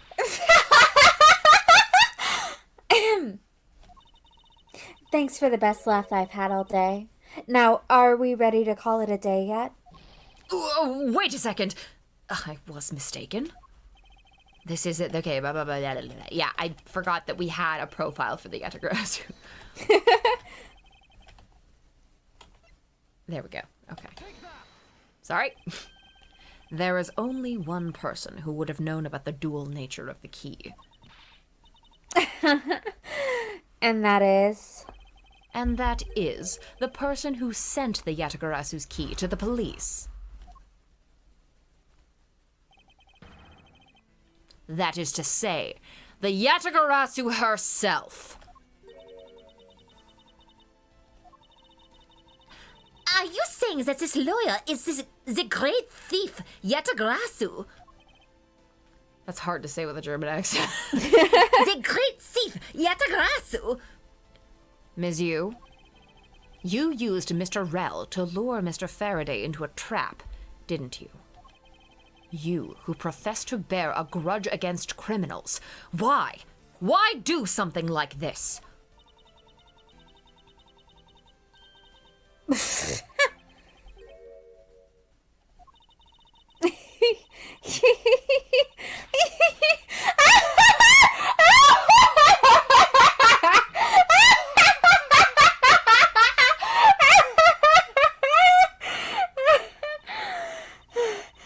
Who would have thought that you,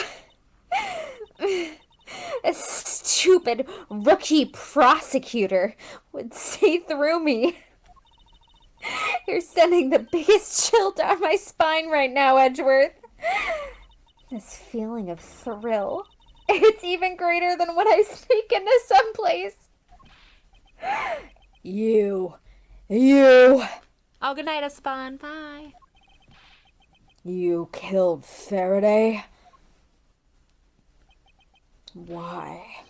Answer me, Callisto, you! Callisto Yu. Huh? That's not my real name. Because my real identity is, yes, the great thief Yatagarasu. Let me tell you something, Edgeworth.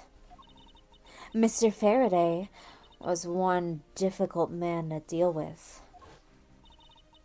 For you see, he had discovered my true identity, which is why I had to erase him from the world of law. I made Rel an offer, an acquittal for a little favor in return. All he had to do was accuse Mr. Faraday of being the Yatagarasu in court. But once we entered the recess, Rel was dragged off by Mr. Faraday, which threw my plan into a complete mess. I chased after them and eavesdropped on them through a crack in the door. That Rel caves to only two things, money and authority, just as all thugs do. I feared my plan was going to be ruined if Mr. Faraday held on to Rel any longer. Plus, if I had let them continue on the way they were, I would have been found out. That's why I had no choice. I had to kill them both. But didn't you say that you despised criminals? But do I really? You. Have you forgotten about the KG8 incident too? Maybe. What sort of woman would... So then, was it your plan to kill Mr. Faraday with the very evidence that you sent? Well, I had a good idea of what Mr. Faraday was going to do. I anticipated that Mr. Faraday was going to prove that Rel wasn't the Yatagarasu by using this Yatagarasu's key as evidence, and that he would bring it with him. Which is why I thought to use the knife portion. With a weapon as well disguised as this, no one would be the wiser. Because who in their right mind would think something like this could be a weapon? I casually entered lobby number 2 on the pretext that I had to talk with Mr. Faraday. And in order to get in with him, I pretended to be worried about something. He then let me hold the Yatagarasu's key, just like that. He never noticed that I had changed the key into a knife inside that plastic bag. That's skill. For real. For real. And he didn't have the chance to take note of the knife that took his life. How could you kill him? I know, I wish I had lingered there a little while longer. She was so slay. I knew him for a long time, you know. At the very least, I thought to give him a quick and painless death. But if you killed Mr. Faraday first, there was no need for you to kill Mr. Rell as well.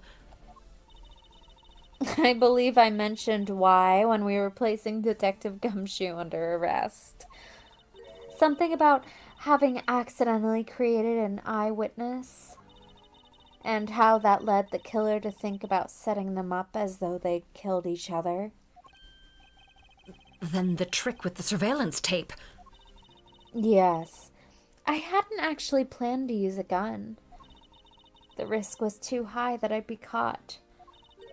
However, that's when I remembered the existence of that surveillance tape.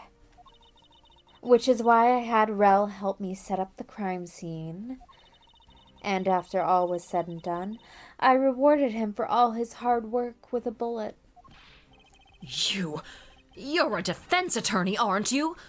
How could you? How could you betray a client? Client? If you want to talk about who was a client of whose first, it was me. I was the client in the murder of the Cadopian Embassy staff member, Dademan. Yeah. You ordered a hit job? You still haven't figured it out, Mr. Bad? I had Dademan killed because he was about to give away info about the smuggling ring.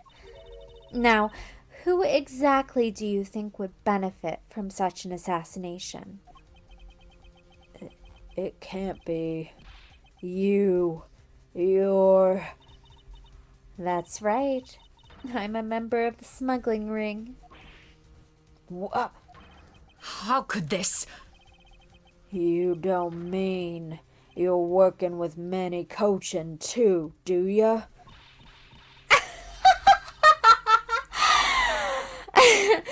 Maybe, maybe not. Guess you'll never know. Yeah. Interesting that Edgeworth still places some amount of reverence on the bond between a defense attorney and their client at this point. Yeah. It's fine. What if I just screamed and cried? What if I blew up? What if we all blew up? What if we all blew up? Thoughts? The Yatagarasu claims to be noble, but you're just another cold-blooded murderer. That's right, little girl. The Yatagarasu is just another killer. Be quiet. You... Yatagarasu! You can run from the law, but you'll never escape it. So just humbly accept the judgment of this court.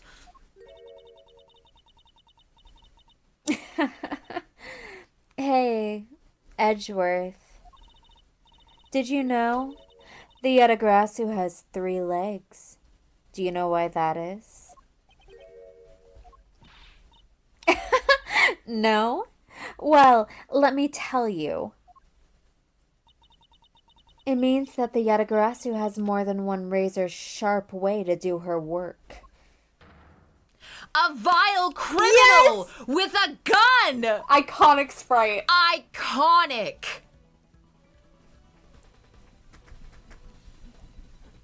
Wait, sorry.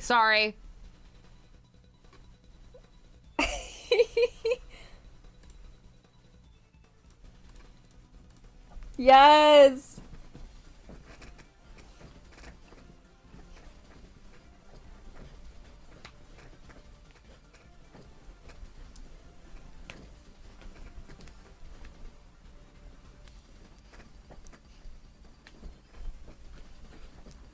Okay, I'm sorry. No, I was dancing along with you as always. Good. I'm glad. I'm glad I'm not the only one dancing. You really are too naive, Edgeworth. You even handed the Yatagarasu's key right to me without a second thought. I feel like we've never seen him in this position from afar. It's good. I like it. It's good. Everything may not have gone according to plan, but I'll still gladly take it. Yeah. You mean The key was your real target? And even after I gave you such great advice, didn't I tell you to always keep a good eye on a criminal? Or you may regret what comes of your negligence. You two, get down!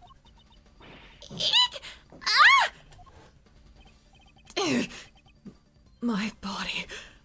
I can't move. Hey, mister! To your right! Yay! Baby! Baby!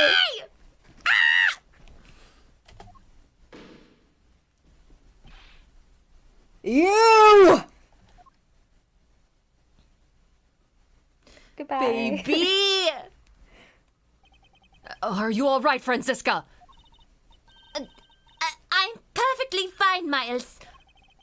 Her voice is shaking, but it looks like she's unharmed. Siblings. Where did Kay go? That's a gunshot.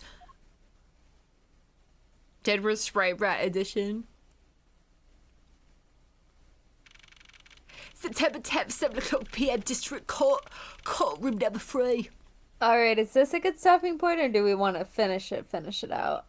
I mean, it's like, we may as well just finish it. Okay. Unless you're not good to finish. No. I'm fine. Okay. I want to remain in this space as long as possible. Yay. Due to outside circumstances. Oh, you don't have to tell me, but you can tell me if you want. Well, it's not personal outside circumstances. Oh, I see. It's more national. Oh, fine. let's stay here. Let's stay here. Let's stay here Heart. in this space. Smile world. Smile World in here. This is Smile World. Sorry, but it looks like she got away. I called the precinct. They should have a perimeter set up soon. Detective Bad, are you all right? I heard a gunshot. I'm okay. Just got another hole in my jacket. Sweating Sprite. He may say he's fine, but he looks quite shaken.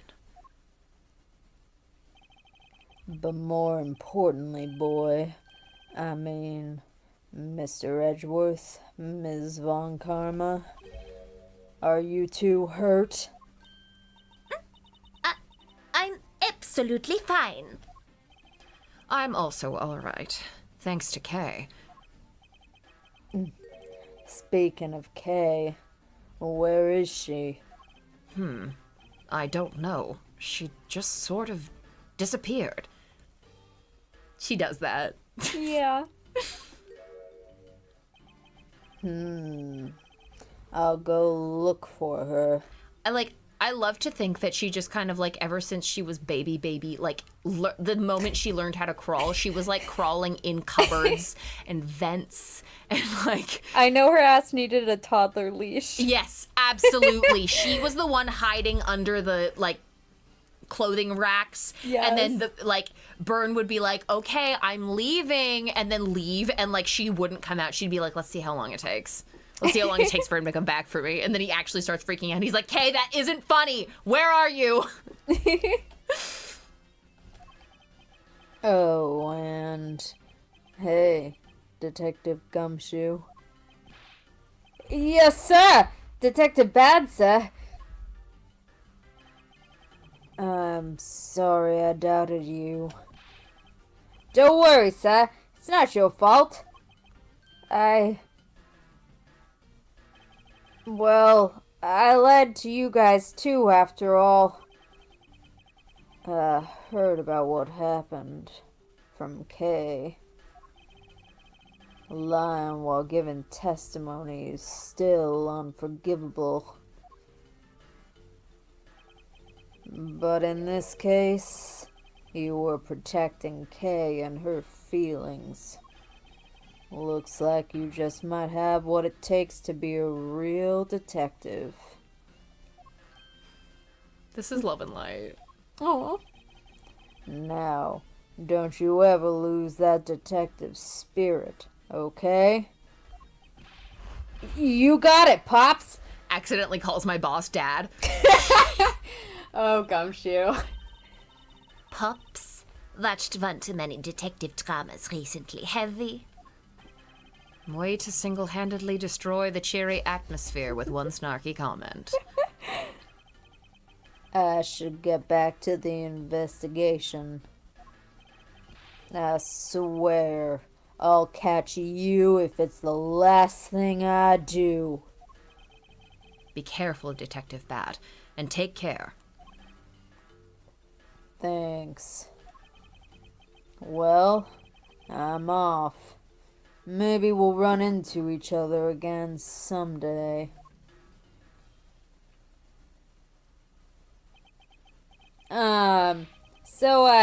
Thanks a bunch, pal. You were the best. You really did find out the truth behind everything.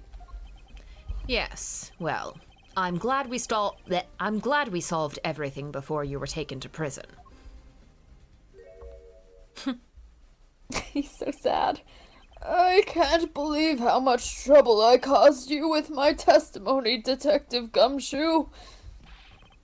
It was no problem, really. I mean, I lied too, so I didn't help anything.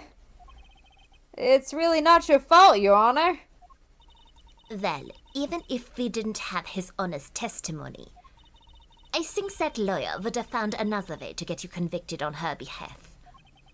Yeah, I can't believe I was about to get fired during my first week as a detective. Well, so long as you're not fired, you should work hard, give all that you have, and perform your duties well. Oh, and one more thing. Kay left a present for you with me. She did? Oh, what is it? What was it that Kay left for me? The proof of their friendship. Chocolate. It's a courthouse special Swiss roll. Can I really have it? Yes, it's a present meant for you, after all. Thanks a bunch. You have no idea how happy this makes me, pal. I'm gonna eat this right now. Sure, go ahead. He's also crying while eating it. Yeah.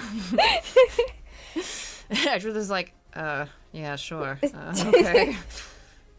The Swiss rolls Detective Gumshoe and Kay bought together. While the one Kay saved never reached her father, it would appear that her sentiments have touched the heart of this detective. He's so happy. It's as though he's having a welcome back celebration of his own. Well, I was asked by Kay to give it to him. Whoop! That was good, pal. I can't believe I got to eat 2 of these delicious things in one day. It's like I'm in Swiss roll paradise or something. I've got to thank Kay myself. Hey, wait, where is she? He only noticed just now? Was his mind not present when we discussed her earlier? Oh, Gumshoe. Gumshoe. Detective Bad left to go search for her earlier. Maybe you should go join him. Yeah, you betcha, pal. I'm gonna go help him. Oh, but first, you know what, pal? Actually, I guess I shouldn't be so rude to you anymore, huh? I'm gonna stick right by your side from now on, Mr. Edgeworth, sir. I sense nothing but a most troublesome relationship from that ominous statement. We should go home too, Miles. We have to hurry and report what has happened to Papa. Agreed. Well, I'm afraid we must be going now, Detective. Roger, sir. And don't you worry. I'll investigate the next case we're on real well. I'll, be counting on you. The scent of trouble is definitely in the air. Thus, like a bad dream, my first outing at court came to a disturbing end. A few months later, I was finally able to properly stand in court as a prosecutor. But the detective in charge of the investigation was, as I dreaded, Detective Gumshoe. God, I hate his ass. After that, he became my direct subordinate. I have tried, but words fail to describe the immeasurable suffering he has caused me. But I suppose that's just how things are. Yeah, fuck the gunshot at the end of this case. It was Yeah. really Gumshoe declaring his loyalty to me. That Yeah. was the real nightmare. Yeah. As for the little girl who suddenly disappeared, she's now My daughter. She's now actually living in my guest bedroom. She has a key. I don't know where she got it, but So, do you remember now? yes, I remember everything. Kay, it's been a while.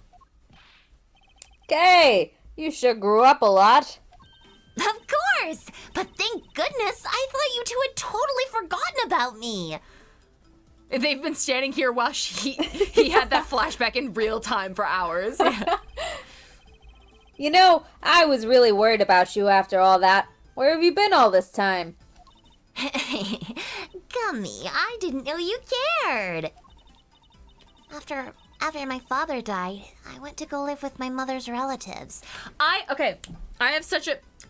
I'm so mad that Grace Rivals for Life is not here right now. The fact that she calls them her mother's relatives and not like, oh, my mom's, like, my aunt or like my whatever, like my grandma or something. It's my mother's relatives. It's such a formal term. It's so formal and it's like impersonal and perhaps cold, perhaps not the best relationship with them, paired with the fact that no one fucking called her. They made a point that she has a phone in.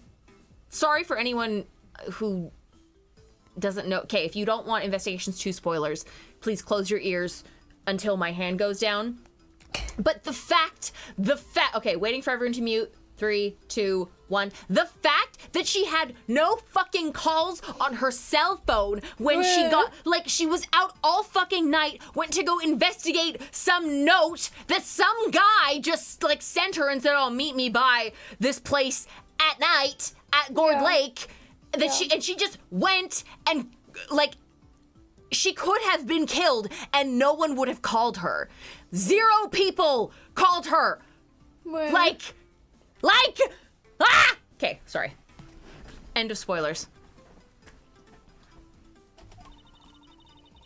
They lived really far away, so I wasn't really able to come back here all that much. Oh, is that what happened? Well, I'm just glad you're all right. So, does it all make sense now? You betcha it does. Oh, you know what? I was going through my father's bookshelves recently, and Actually, there are still a number of things that don't make sense, Kay. Huh? First of all, why did you come all this way to see me? And second, why are you calling yourself the Yatagarasu?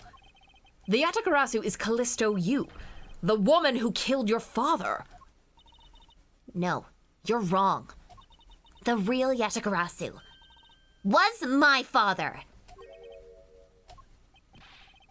Mr. Faraday was the Yatagarasu?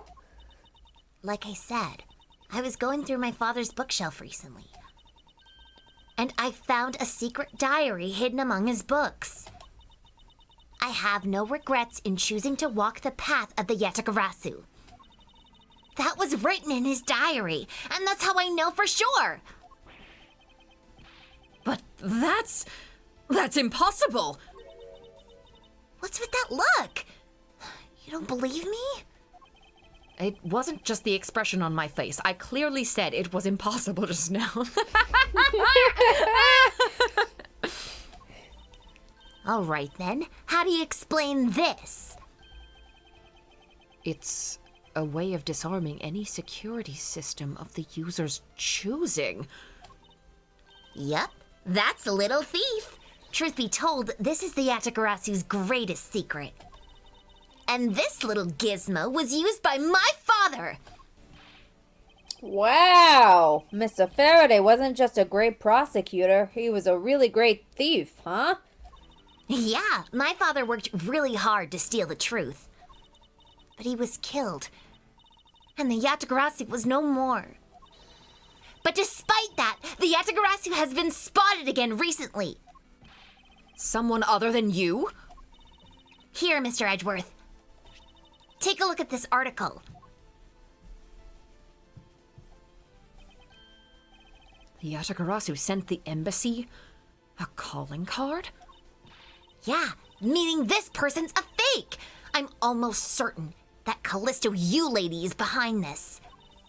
Because the real Yatagarasu would never send something like a gaudy card out. But the Yatagarasu did send a white card along with anything to be publicized. That's what Detective Bad told me 7 years ago, if memory serves. Well, as soon as I heard the news, I got all wound up and I knew I just couldn't let it go. So I searched you out, so that I could attain the truth behind the Yatagarasu. Because if anyone can help me find it, I figured it's you, Mr. Edgeworth! So you're saying that I have your father's and Ms. Yu's identities backwards? Yes, because the real Yatagarasu is noble to the end. And I want to revive the real, noble Yatagarasu. If I don't, my father's will... My father will never be able to rest in peace. Okay. Kay, you're so honorable. I don't care what anyone else thinks. I'll always be here to cheer you on, pal. Even if you are honorable, a thief is a thief. Dad moment. And if you are plotting to commit a crime, then I'm afraid I can't be complicit. Mr. Edgeworth. Oh, you guys are not making it easy for me. Who am I supposed to support now? Mr. Edgeworth, what I want from you is not to steal something. What I want is the arrest of that evil woman. That evil woman? You mean Callisto you? I think it's too hard for me to catch her all by myself.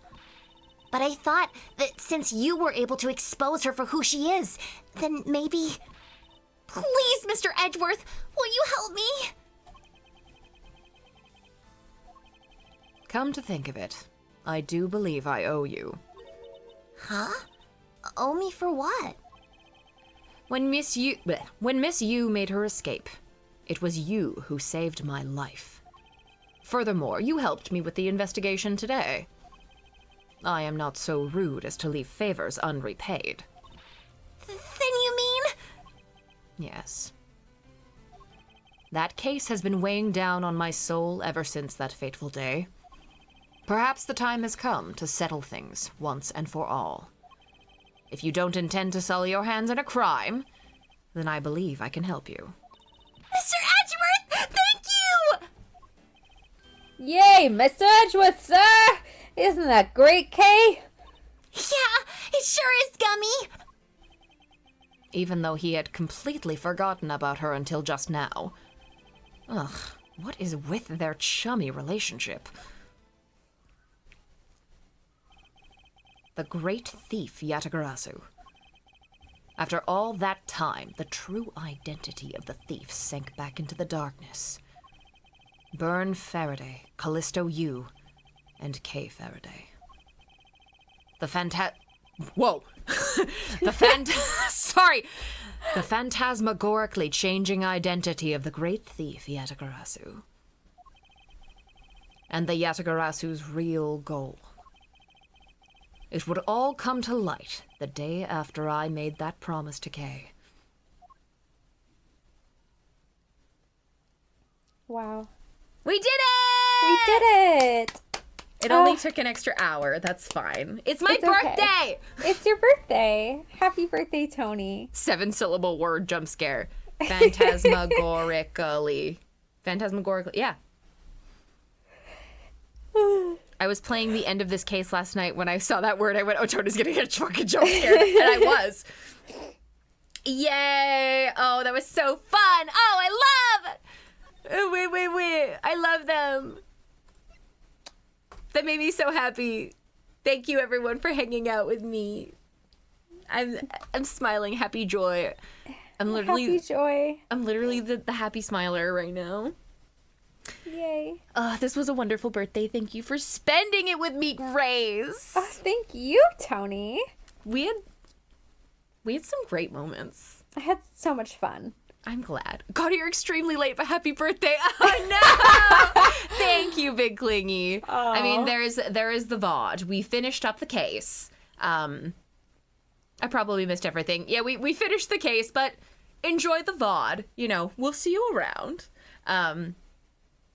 But yeah, I just love that moment at the end with Kay where she's like begging him to help her, you know, do this.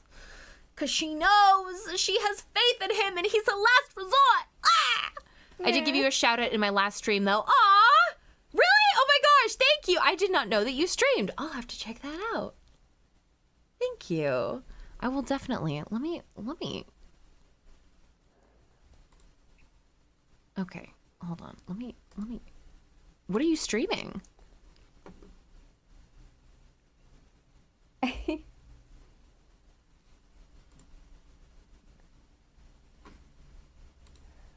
Well, Also, I only just found out you do fan art, and your art of Kay doing the name and occupation thing is perfection. Oh, on the stream on YouTube. Oh, you're streaming investigations too! Yay! Yeah, Aww. I do a lot of fan art. Yeah. But yes, thank you.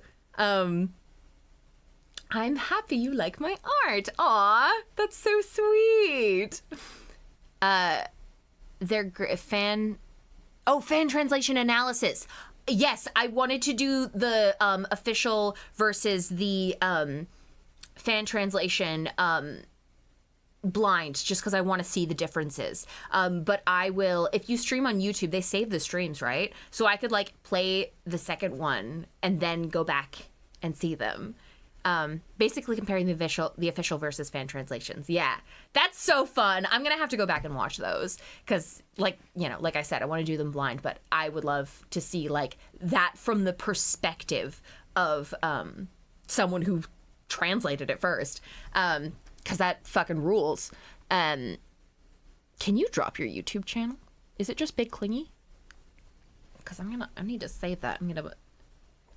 I freaked out at more than a few things, I imagine.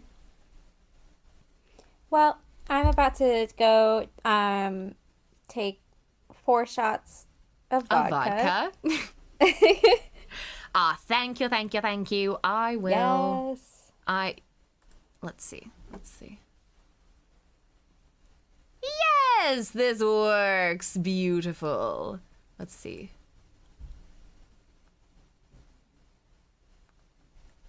Wait, where are the playlists?